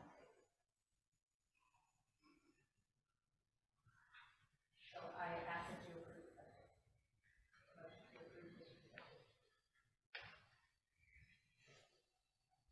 I make a motion that we approve the budget for 2023-24. Any further discussion? All in favor? Raise your right hand. Any opposed? Any abstentions? I'm going to abstain because there wasn't time to look at all of that stuff. Motion passes with one abstention. Thank you very much. Thank you. Next on the agenda is review and approval of ESCO plan. So ESCO is energy savings company. For those that weren't on the board at the time that we first addressed this, we've been approached by over many years to go out and seek by energy savings companies, ESCOs, to pursue this. Didn't feel it was really in our best interest at those times, but as things have changed and they're going to talk some funding sources that come available, we brought it back to the board. We brought to the board late fall that we'd really like to pursue this. The board said okay, so we posted. There's no real requirement on how to advertise for this, but I treated this the same as if I was seeking a CMAR or if I was seeking a architect. So we sent it out, a request for proposal, posted it as appropriate by board policy, and then the board asked that, when I asked the board how they would like to proceed, they said, well, let's just put 3 board members on the committee. So 3 board members were represented on the selection committee. That selection was made earlier this year. We then sent them off. They did a wonderful job of, then the committee brought that to the board. The board voted to approve Train as our ESCO. They've done a great job. They've already worked hard at analyzing all of our systems, and they came back with several proposals. The number one concern that I have as far as what would fall under the guidelines of what an energy savings company could help us with was our HVAC system at the high school. Once that was installed, that never has functioned right from the get-go. I could go into the long history that involves a chainsaw and cutting controls off to not working the first summer. Mark fought living, and Dennis fought later, and others living on the roof during the summer underneath a tent to ensure the thing ran. And that's early on, not to mention where we're at now. We've actually got to a point where we don't have to be on the roof maintaining it, but it's still a very poor system. That's not fair. It is an over-engineered system for what we have, and because it's over-engineered, it causes catastrophic failure. So they came with a proposal on how they can help that. We started doing our LED replacement prior to COVID. It's just something that's not maintainable by us. We've got one building done, everything we add is LED, and they're going to explain how they save money, but there's an opportunity for us to realize savings in our energy bills that then translates into paying off a new HVAC system at the high school over time. So, not to take all of his thunder, I'm going to introduce Jason Dial with Train, who can then introduce his team and walk us through the proposal. First of all, I'd like to thank you for allowing us to speak to you tonight. As Dr. Chesick spoke about, We went through the interview process in January and were selected by the Board of Education. So we've been working diligently since around the 1st of February to develop a project that we think is both feasible and sustainable and easy to maintain. So with me tonight, I have a couple of people. Jackie Manette, who is intimately familiar with your facilities. He has been in your ceilings, in all of your buildings. He's been through your mechanical rooms and on your roofs. So he is an engineer by trade and helps develop these projects along with his team.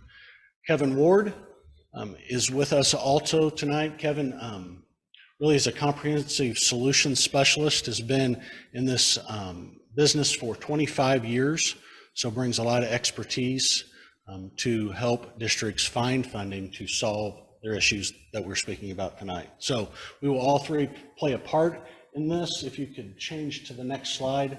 Really, we put an agenda together, just really introductions and key takeaways, updates for the school board, key milestones. So what we performed was an investment grade audit, shaping,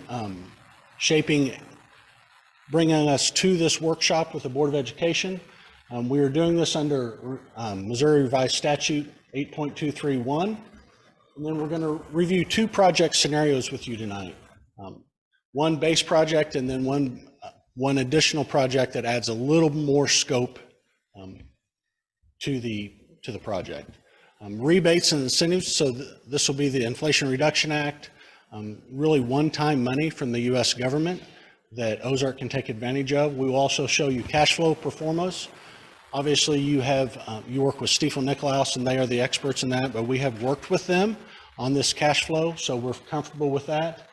We're also going to speak about supply chain considerations, cost of delay, what that would look like, and then some key milestones, and then we will have time at the end to answer any questions, or if you have a question as we move through, don't hesitate to stop us, and we'll be happy to answer those questions. Next slide, please. So really with Train in the state of Missouri is partners with many people many organizations that you see, our own Greater Ozarks Cooperating School Districts that I'm sure you've heard about, MASSA, MSBA is not on that slide, but also Kansas, Missouri Superintendent's Consortium. So this is just a little bit of our team, but locally, the facilities department in Ozark is intimately familiar with Adam Baker. He's our HVAC controls technician, and now he has just transitioned in the last couple of days to our project manager. Chad Porter has been in our district. Stuart Rogers is in charge of selection of equipment. And then Justin Floyd is our area service manager, which has been instrumental in keeping the high school up actually this spring. We had some issues at the high school. So next slide, I'm going to turn it over to Kevin, and he's going to walk you through this key milestone chart. And like Dr. Dial, I appreciate your time tonight. We'll try to make good use of it. A milestone chart with a project like this is essential, so you can see where we're at today with the arrow, and so you can see the steps that have taken place so far. Of particular interest is the critical path in turquoise there, and we'll be coming back to this milestone chart, so I'm just showing it today to give you an idea of the steps that we need to go through. Supply chain has affected our industry like everyone else, so things that used to take 15 weeks now take 45 weeks. That's the longest lead time, and so that'll be a critical part of this project. We can proceed to the next slide, and we'll come back to this at the end. So that was my short introduction, and I'm going to have Jackie come up and talk about the buildings, the issues, the technology that we're proposing, and then we'll come back with the rest of those items. So thank you.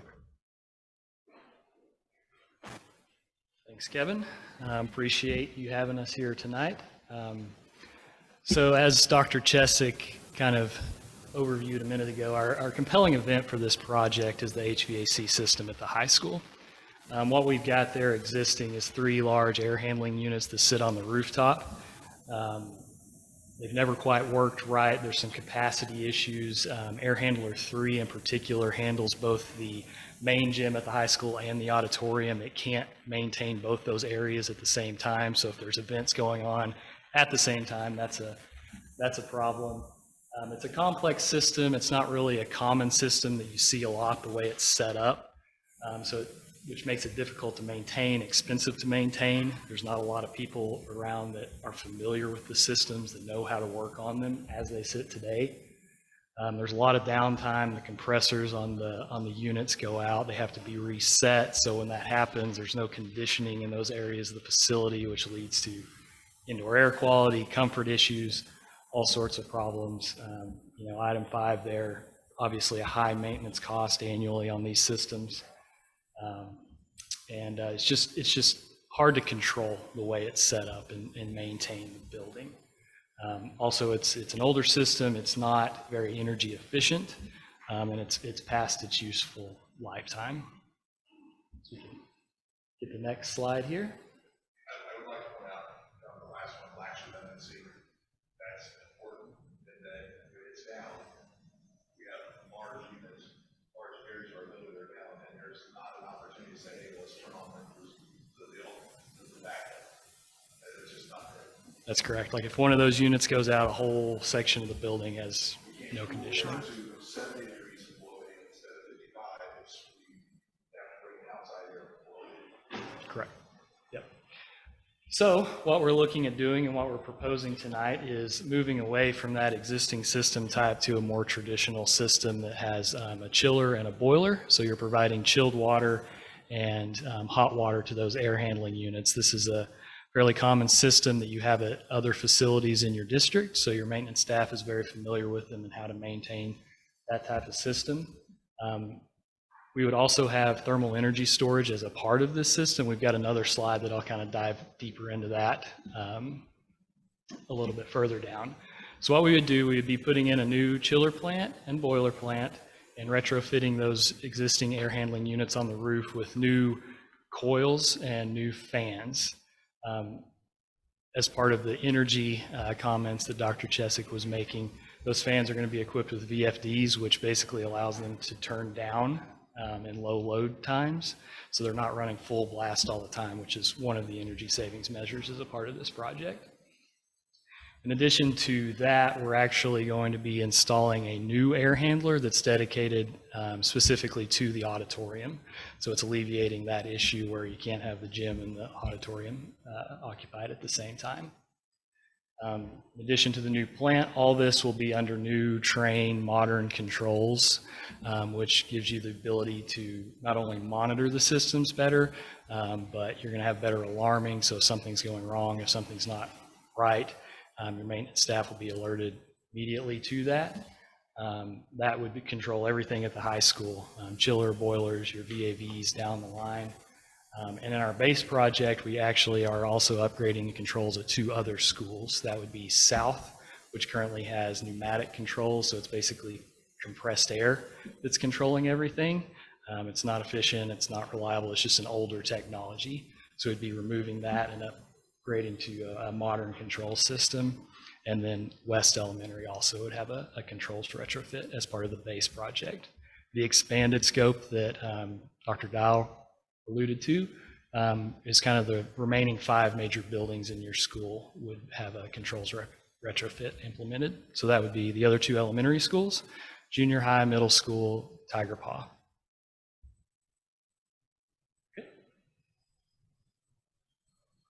So this is kind of that thermal storage piece that I mentioned. If you're not familiar, basically what that is it's an ice plant.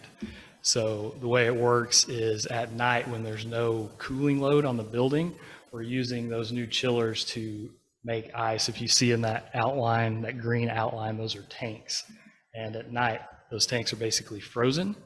And we can use that ice during the day instead of the chiller to cool the building. And the reason we do that is because it reduces your peak demand charge on your electricity bill. So it's kind of broken into 2 portions, your total energy use and then your peak demand. By being able to use the ice during the day, we don't have to run the chillers as hard, which translates into cost savings on your electric bill. That also adds redundancy to the system.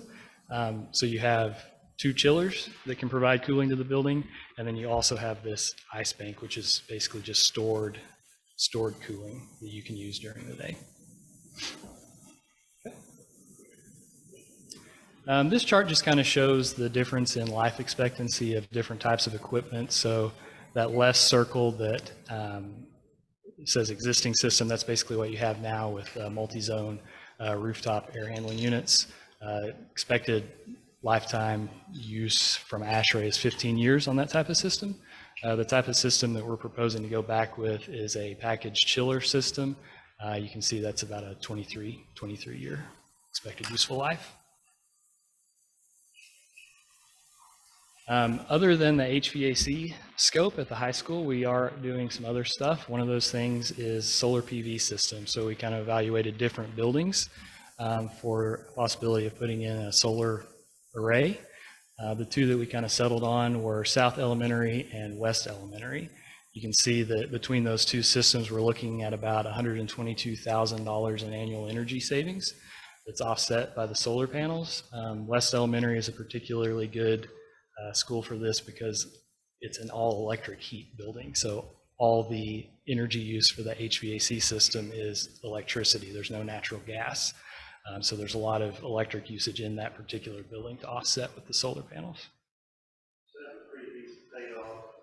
Yes, yes. The solar farms definitely help the payback of the overall project a lot. I believe it's right around 10 years. And do the solar panels last more than 10 years, or how long do they? Yes, so typically they're warranted for 25 production, but they typically last longer than that even.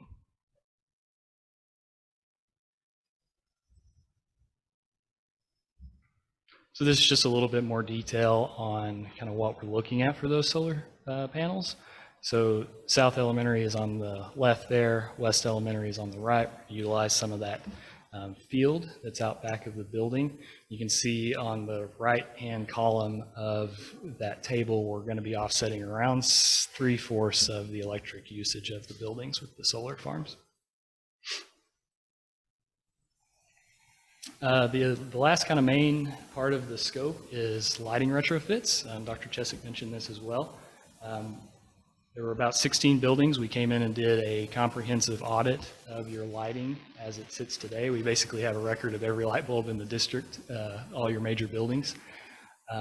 So the scope is pretty self-explanatory. We're going to come in and replace any remaining fluorescent lights in the facilities with LED tubes, which reduces the wattage of the fixtures and provides energy savings. And then I think the final thing I'm going to speak on are utility rebates. So Liberty Utilities is the electric provider for most of your buildings. They do offer incentives for upgrading fixtures to LED. Depending on the type, it's either a prescriptive or it's kind of, they just say, if you're replacing this type of fixture with this type of fixture, it's a certain dollar amount. Or we can go down the custom program where you're looking at the overall energy savings and it's 10 cents per kilowatt hour saved. So that's kind of an ongoing process that we'll work with the district on to maximize those utility rebates. We've been in contact with Liberty. They're aware of the project and what's coming down the line. Okay.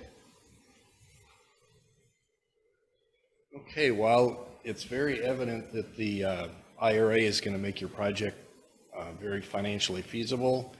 There is no evidence that that's going to reduce inflation. But having said that, this is a long-standing tax credit. So this tax credit has preceded your project by years, but it didn't include thermal energy storage. That was the new addition last August when this was passed. So the tax credit that was previously available for solar was enhanced and extended, and then they added the thermal energy storage, and you can see that it's up to 50%.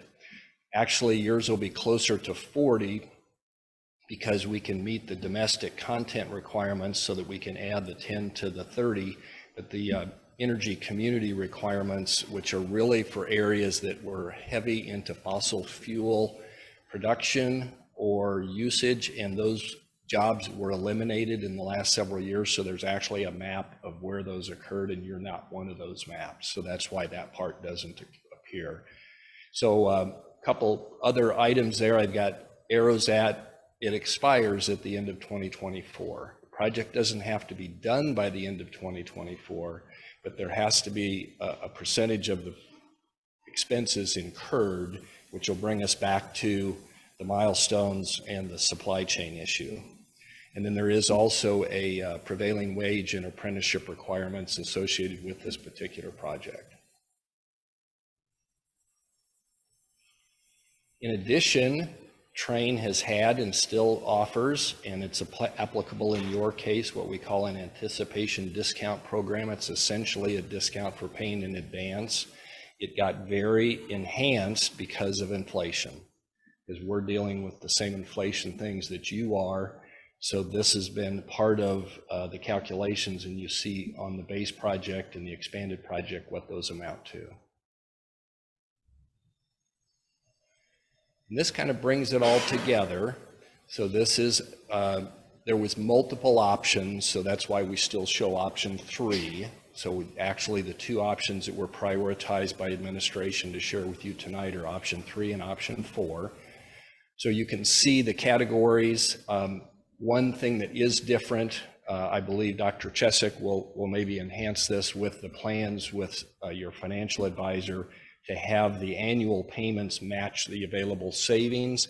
This just shows them being level, but it essentially starts off of financing the entire amount. And then once that investment tax credit and the other incentives are received, that could be used to buy down the principal, and then the remaining balance would proceed from there. This, we'd mentioned earlier about the cost of delay. We always show energy savings and operation and maintenance savings that would be forfeited. And then construction cost escalation, we've seen much higher than 4%, but we've used 4% for quite some time. But you can see where the Inflation Reduction Act incentives, if you would postpone the project for a year and miss out on those, you can see how much that amounts to. And then similarly, here's the bigger project, option 4. And then similarly, here's the cost of delay with this one. Next slide. Here we go. Okay. And we can proceed to the next slide. So, as you may or may not be aware, RSMO 8.231 is a guaranteed performance contract. It's a design build method of contracting. So there's guarantees associated with that. So in addition to, as we've already mentioned, the majority of your project being in our wheelhouse, the fact that we manufacture these things and can bring them to you without other markups is a big advantage. There are actually contractual guarantees, so there would be no change orders unless requested by Ozark School District. The energy savings are guaranteed, and those are guaranteed in alignment with the set points and the schedules that are associated with how you want to heat and cool the building. So those have already been communicated to the engineers, and that's how they've calculated that. We've done that with administration in your committee. So it brings us back to the key milestones. And again, the critical path, it would be a finance closing number 9. Finance closing happening in July, which would enable us to get those chillers on order in August.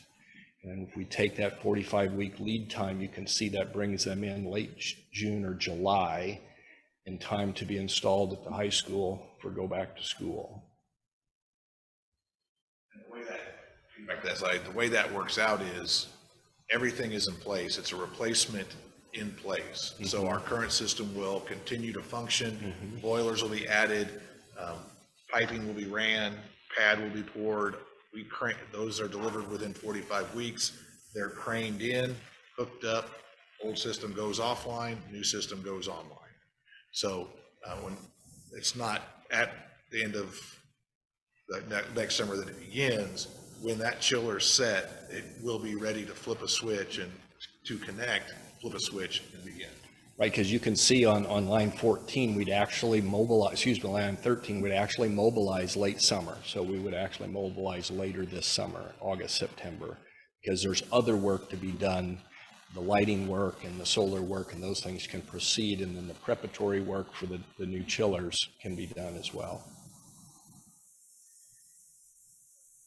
Which brings us to the basically next step considerations. So we'll stand for questions, all three of us. But the critical point is number 2, to allow us to move forward pending legal review and financing closing. And we understand that that's something that'll be discussed possibly later tonight or next month. Our recommendation will be to have this conversation, discussion. My recommendation would be approve it. We don't have funding in front of us because that's done through Stifle. It would be a lease purchase. What they can present is, here's how much it costs per month over time. What Stifle can do is Stifle can come in and say, we're going to give you funding and we can make your payments match what your energy savings is. And so that the way that this pays for itself is energy savings and then the constant maintenance. So as they said, that they used $100,000 year one. I do have they are estimates, but this is a quote for replacing what is currently needing fixed for next year, which would be $144,000. So it's 100,000 is an average. Sometimes it's 50, sometimes it's 75, sometimes it's 144,000. So it pays for itself through the energy savings, which if one of you could talk about how you guarantee that. And then the second is through, we already have committed maintenance the next year for 144,000.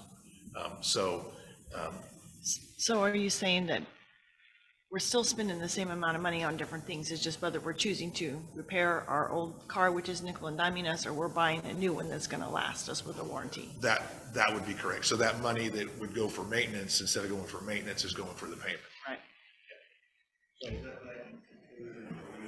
Excuse that. So the chiller, everything that's going in will have a warranty that we will warranty. We did agree to help maintain the current system at a reduced rate for the next 12 months. The current system in place, we did some work on it this spring, so we know that system pretty well. And we are cutting our cost on parts and labor to help maintain that system through the next 12 months. But chillers, air handlers, they do have warranty on them that is turnkey warranty. Not for the entire 20 years, but they do have compressors, I think, are 5-year warranties when we can extend those as well. Are some parts included in the lease price, like something wears out or this or that? All we gotta do is get on the phone, call you and say, hey, it's broken. Dr. Chesick knows my phone number well. Yeah. And we need help. Well, I've been working with all the programs and equipment and other services that I buy, and it's always the biggest help, the least service. It never gets old. But we're there to fix it, replace it, and give you the best quality, not like 5 years. But just pick up the phone and call us, and it always sounded easy, and sometimes it worked, and sometimes it didn't, So we do, offer service contracts for lots of our customers. The church is one of those, Cox, Mercy. And so after the warranty has expired, we would work with the district if they so desired on a service contract, that we would assist in maintaining those systems for as long as the district would want us to. And what we found is one of the issues around that is basically what services you want to do yourself, and then which ones you feel like you want to basically have someone else do. So usually we go through an assessment process, and that has to happen multiple times throughout the life of this. Does your staff at that time, are they ready to take on all those responsibilities, or would you rather have, and that's why we don't build in a 20-year service agreement up front, because during that time period, you're going to have a different situation. So, and to that point, middle school, South Elementary, East Elementary, and this building all run similar cooling and heating systems. Mm-hmm. So our staff is familiar with the daily maintenance on it, the PM's schedule, and they know when to call for help. Yeah. There was a question about energy, how was the energy savings calculated? And I'll let the engineer give you that summary, okay? So it kind of depends on which measure we're looking at. So the main measures as far as energy conservation that we've done was lighting, obviously. The way that is calculated is you're looking at the wattage of the existing fixtures. We know the wattage of the proposed fixtures.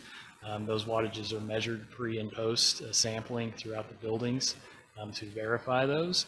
And from that, you can, it's basically just a straight calculation. You can calculate how much energy they were using before and how much energy they're using now. The next big one is the solar panels. Once those solar panels are up and functional, we can come in on a bright sunny day and verify the capacity, the amount of energy that they're producing, and compare that to what was input into our baseline models. The energy savings for the solar panels were created using a program called Helioscope. It's kind of an industry standard that looks at past weather data, the angle of your panels, which direction they're facing. It takes kind of everything into account and tells you how much energy that's would produce over the course of a year. So that's how that part of it was measured. The other big part was controls retrofits. So we would be implementing occupancy schedules and temperature setbacks. Those calculations are modeled. So we created a model of each one of the buildings, each individual room. We looked at wall types, amount of windows in the building to calculate how much energy those HVAC systems are consuming, and that was compared to your actual utility bills to validate the accuracy of those models. So basically, we're able to input the current conditions, the proposed conditions, and that is how the energy savings are calculated for the controls measures. And those numbers are guaranteed as they're presented, so that if we don't realize those monitored savings, then Train comes to the table and says, we calculated it at 400. We calculated year one at $396,058, and your actual savings was $350,000. They come to the table and they say, here's the difference. Yeah, we'll come in after the completion of the project and do what we call measurement verification. So it's basically coming in, measuring the lighting wattage that we talked about, validating the set points, validating the output of the solar panels, and that's kind of all detailed exactly how that works in our contract. So in the way that works out, so the two scenarios between 3 and 4, 3 was the base one. It is a net gain for us after 20 years. I'm not going to give that, I mean, I could give a final number as presented, but I would want to wait until we have firm numbers from Stifel, but that's a net gain. Item 4 is taking train controls, which we currently have in several buildings, and moving and we have a mix of controls, heating and air conditioning controls across the district.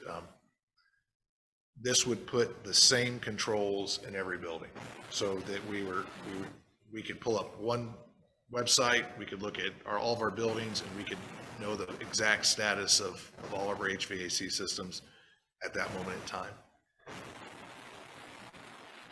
It also gives us the ability to control things that we can't. Some of our controls right now they're on, off, 0 or 1. I mean, it's base programming. With this, we have the opportunity to do some variable controls in some areas that we don't currently, which there's some energy savings. That energy savings is not realized in any of this, but there is potentially more energy savings with that one.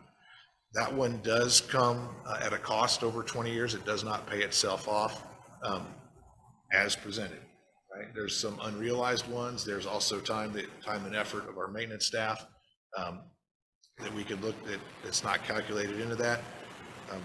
Remember approximately what that cost was over, approximately, I'm not putting you on the spot. About $60,000. Right. Over total. Goes from over 20 years realizing savings from the repairs and maintenance and the energy savings of nearly $600,000, more than $600,000 to spending 1.6. So I mean, knowing that money's tight, obviously option 3 is ideal. Option 4 does give controls that we don't currently have and serviceability that we don't currently have, and it does help our maintenance staff over time. So. Well, I guess warranty says a lot about product, so with a good warranty, it's going to have a decent product. Yeah, Train, I can tell you right now, across the district, Aon and Train are our 2 go-tos. Both of them are superior products, and I didn't even throw that other name out there. But I mean, they are great products. Train is our preferred controls. As he said, Adam is actually, you know him very well, and he does a great job for us. And we pick up the phone, they're here. When we had the high school go down, we had a couple people look at it, give us quotes. They came in.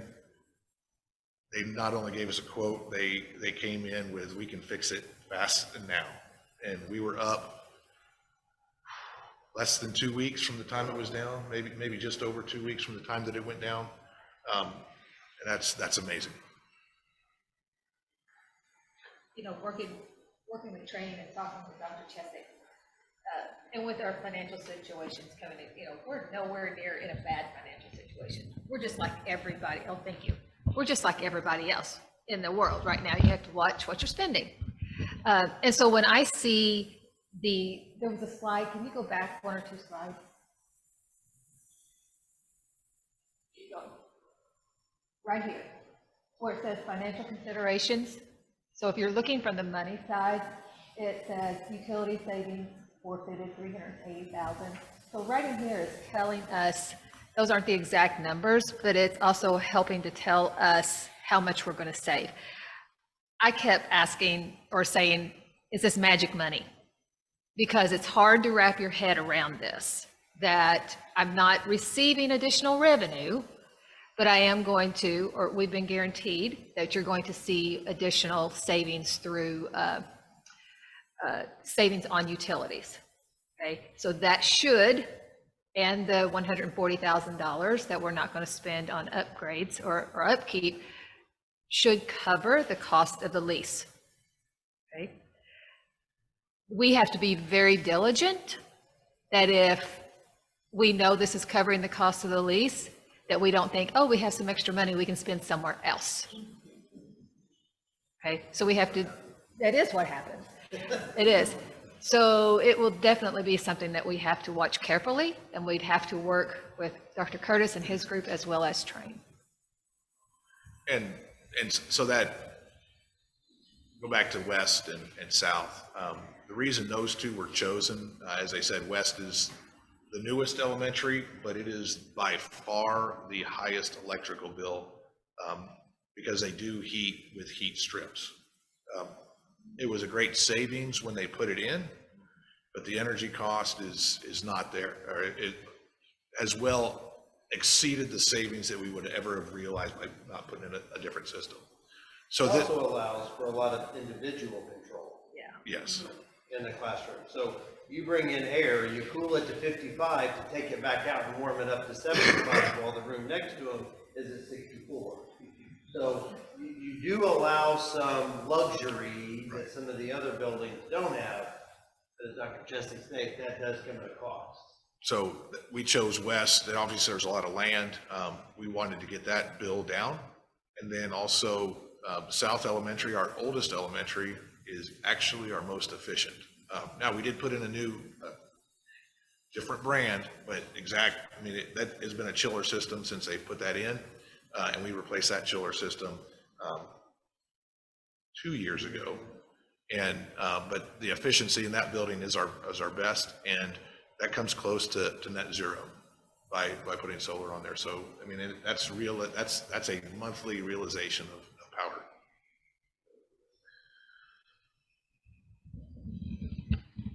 So we just approved a budget for this next year. This project doesn't have an impact, or is the impact already built into the budget? Into the next year. Not this year, but the But next it's year. built into next year. It'll be built into that one, yes. There is unseen impacts. There are items on here that we don't have to do, that we can get by with. But that would, there's one that we have to do, so. The financial picture becomes more clear after we visit with Joe as well, correct? Right, yeah, so like the fan wall, so we temporarily replaced they came in, they welded, they put new bearings in, they fixed the fan to get the high school back up, but the true replacement true fix would be a fan wall. That's what one of these items is. That's actually part of this improvement, so that wouldn't be realized. So there is some budget realization over the next year, savings. You will have LED lighting going in this next year. It'll save you electricity as well as your solar panels will be going in. But as far as the first lease payment recovery is the next one. Yes. For the project was complete. But you would have initial savings. During this budget, we would have some initial savings. Yeah, they're saying through the LED lighting and, yes. So what's your timeline on installing the? If we go back to the milestone chart, actually we'd mobilize in September, and it would be LED and solar would be the first projects. Lead time on both of those items are short. Jackie and I actually spoke with the solar panel provider, and they ordered those. We don't anticipate those being more than 4 weeks out. They have to go restructure.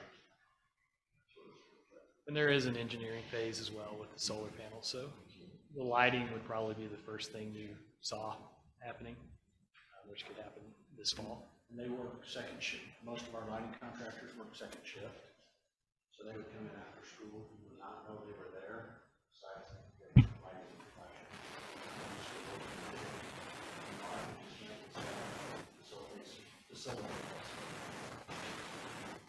Dr. Chesick, didn't we start that process of replacing with LED in some of our buildings? We did. We worked really hard at it over a couple of summers, but then we got into construction mode, and our maintenance people have obviously been busy other places. Correct. We've taken care of the low-hanging fruit, and the real big savings in our gyms and like that, and we've started doing classrooms so when a current fluorescent light goes out, even if it's just a ballast, we can replace that light cheaper than we can replace the ballast. So we replace the entire system. So that's something, but how many fixtures? Here's the spot. How many hundreds of thousands of fixtures we have, or tens of thousands of fixtures? I don't know the exact number, but there are a lot. And I think Jason's probably getting the list here. It's about 90 pages. The list alone, just on the light fixtures, is over 90 pages. Is up number what? 90 pages long. Oh, Lord. Yeah, it's, when you look at a classroom that's 16, there's 16 in some classes, so. What would you say percentage-wise we have completed, though, in the district? I would turn it over to them and it's below 10% probably. Yeah, some of the buildings are probably 50%, I would say. Other buildings, hardly any overall. That's probably accurate. What's cool is when we were looking at the different buildings and their energy use overall, it was evident when you're looking at the total bill which schools had the most LED lighting, because you could see that in their use index, which is kind of a measure of how a typical building operates versus an efficient building. And the ones with a lot of LED retrofits were the ones that were performing very well. So probably the best advantage we had was when middle school was one grade level for 1 year. That gave us an opportunity to hit one side of the building, and then when we switched, then we hit the other side of the building. So that's pretty close to 100%, but high school barely anything. And the high school throws off the average, and then the other buildings are not close to 50. I mean, they're not that high. So that's you can see that poster there, and it's front and back. That's LED lighting. Goodness sake. But it is a savings and we would see it during that budget year, yeah.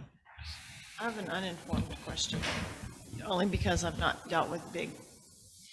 I've lived and worked in a building that was only solar powered. And it was promised great savings, so I was really impressed when you guys said, and if the energy savings doesn't trade off, we'll make that up. But this is my dumb question. Is there backup? What about the days when it rains for all week and you haven't been able to store it up? I mean, you maybe already covered that and I don't know what the word was, or. This doesn't take us off the grid. Okay. We're still connected to the grid. Okay, so it's not only solar. No, and actually during It's the like summer. supplemental. Correct me if I'm wrong, during the Okay. summer, if that building's unoccupied and we're generating a lot of power, Correct. it's going out. to Okay, back everybody into the else. grid. There will be Okay. times in the winter where you're not generating as much as you're using, and then times in the summer where you're generating more than you're using, Right. but you're still connected to Good. the grid. And so you're selling back your extra energy. Okay, thank you. So in the summer, well, as a farmer, rancher, I want rain. But it would be nice that the sun shines a lot to sell that back. It just doesn't have to be a bright sunny day. Right. What do you need from the board tonight? So I would need approval to approve, ideally scenario 4, but at least scenario 3. And then I would send that off to our attorney, or the contracts which Dr. Dow has with him. I'll send that off to our attorneys for review and approval. Then you're giving me permission to fully execute those. And then we'll come back in July at the scheduled meeting with, That's what I'm saying. It's gonna be like. with Stifle to present the numbers to show how this is budget neutral. Is there an option to upgrade from, like, suppose we approve 3 tonight to upgrade to 4 later, or are they different? No, so 3 is inclusive of itself. 4 would come back and say, well, I'll let you answer, because I don't know if there's any additional costs of coming back later and doing those other buildings. Other than inflation and time. Correct. Yeah. You know, if you put it off for a year, then the cost of equipment goes up. Right, yes. But if you told me in July, hey, we want to go ahead and we want to look forward well. So really what you're doing is you are approving. Could we handle it that way? To do 4.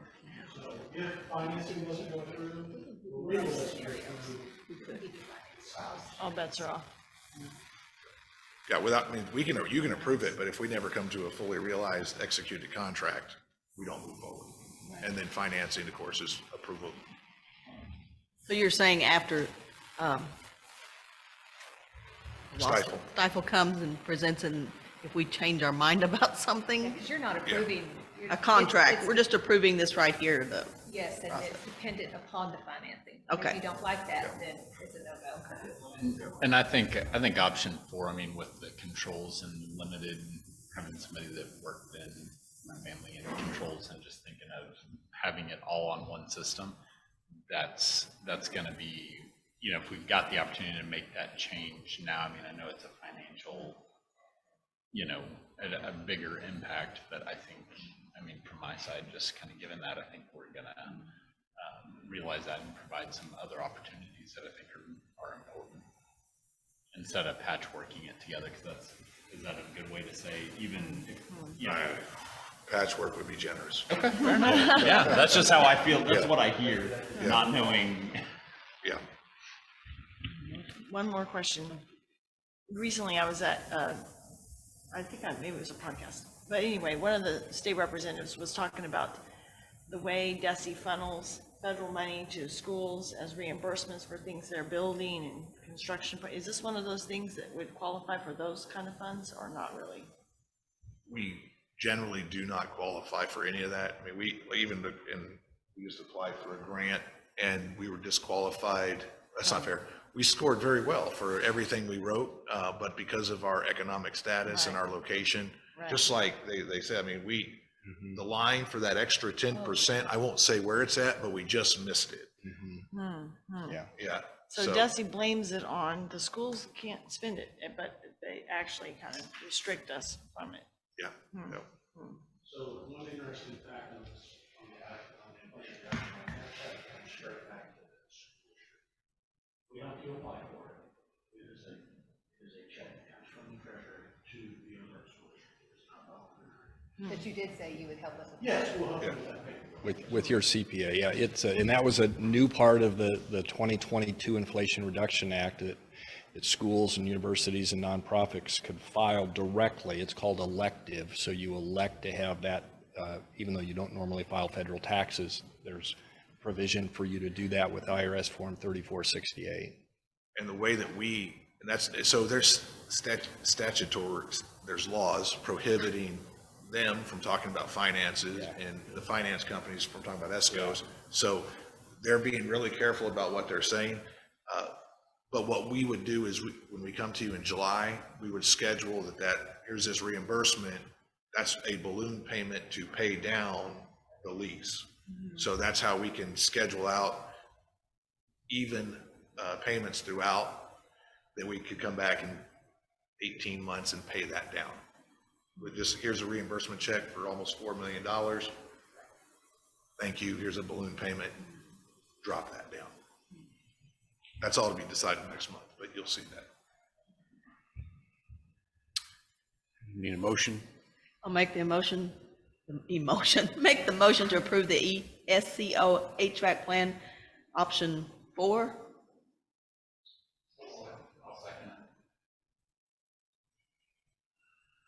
Yeah, I think you're right, 4A and B. What? No, No, if you click on here, you've got 2 scenarios. Any further discussion? If not, all in favor? Any opposed? Motion passes unanimously. On behalf of Mark Fott, I'm sure he's very thankful. Thank you. Mark, I just want to commend Mark and his staff. Obviously, Dr. Jessica, but Mark and his staff.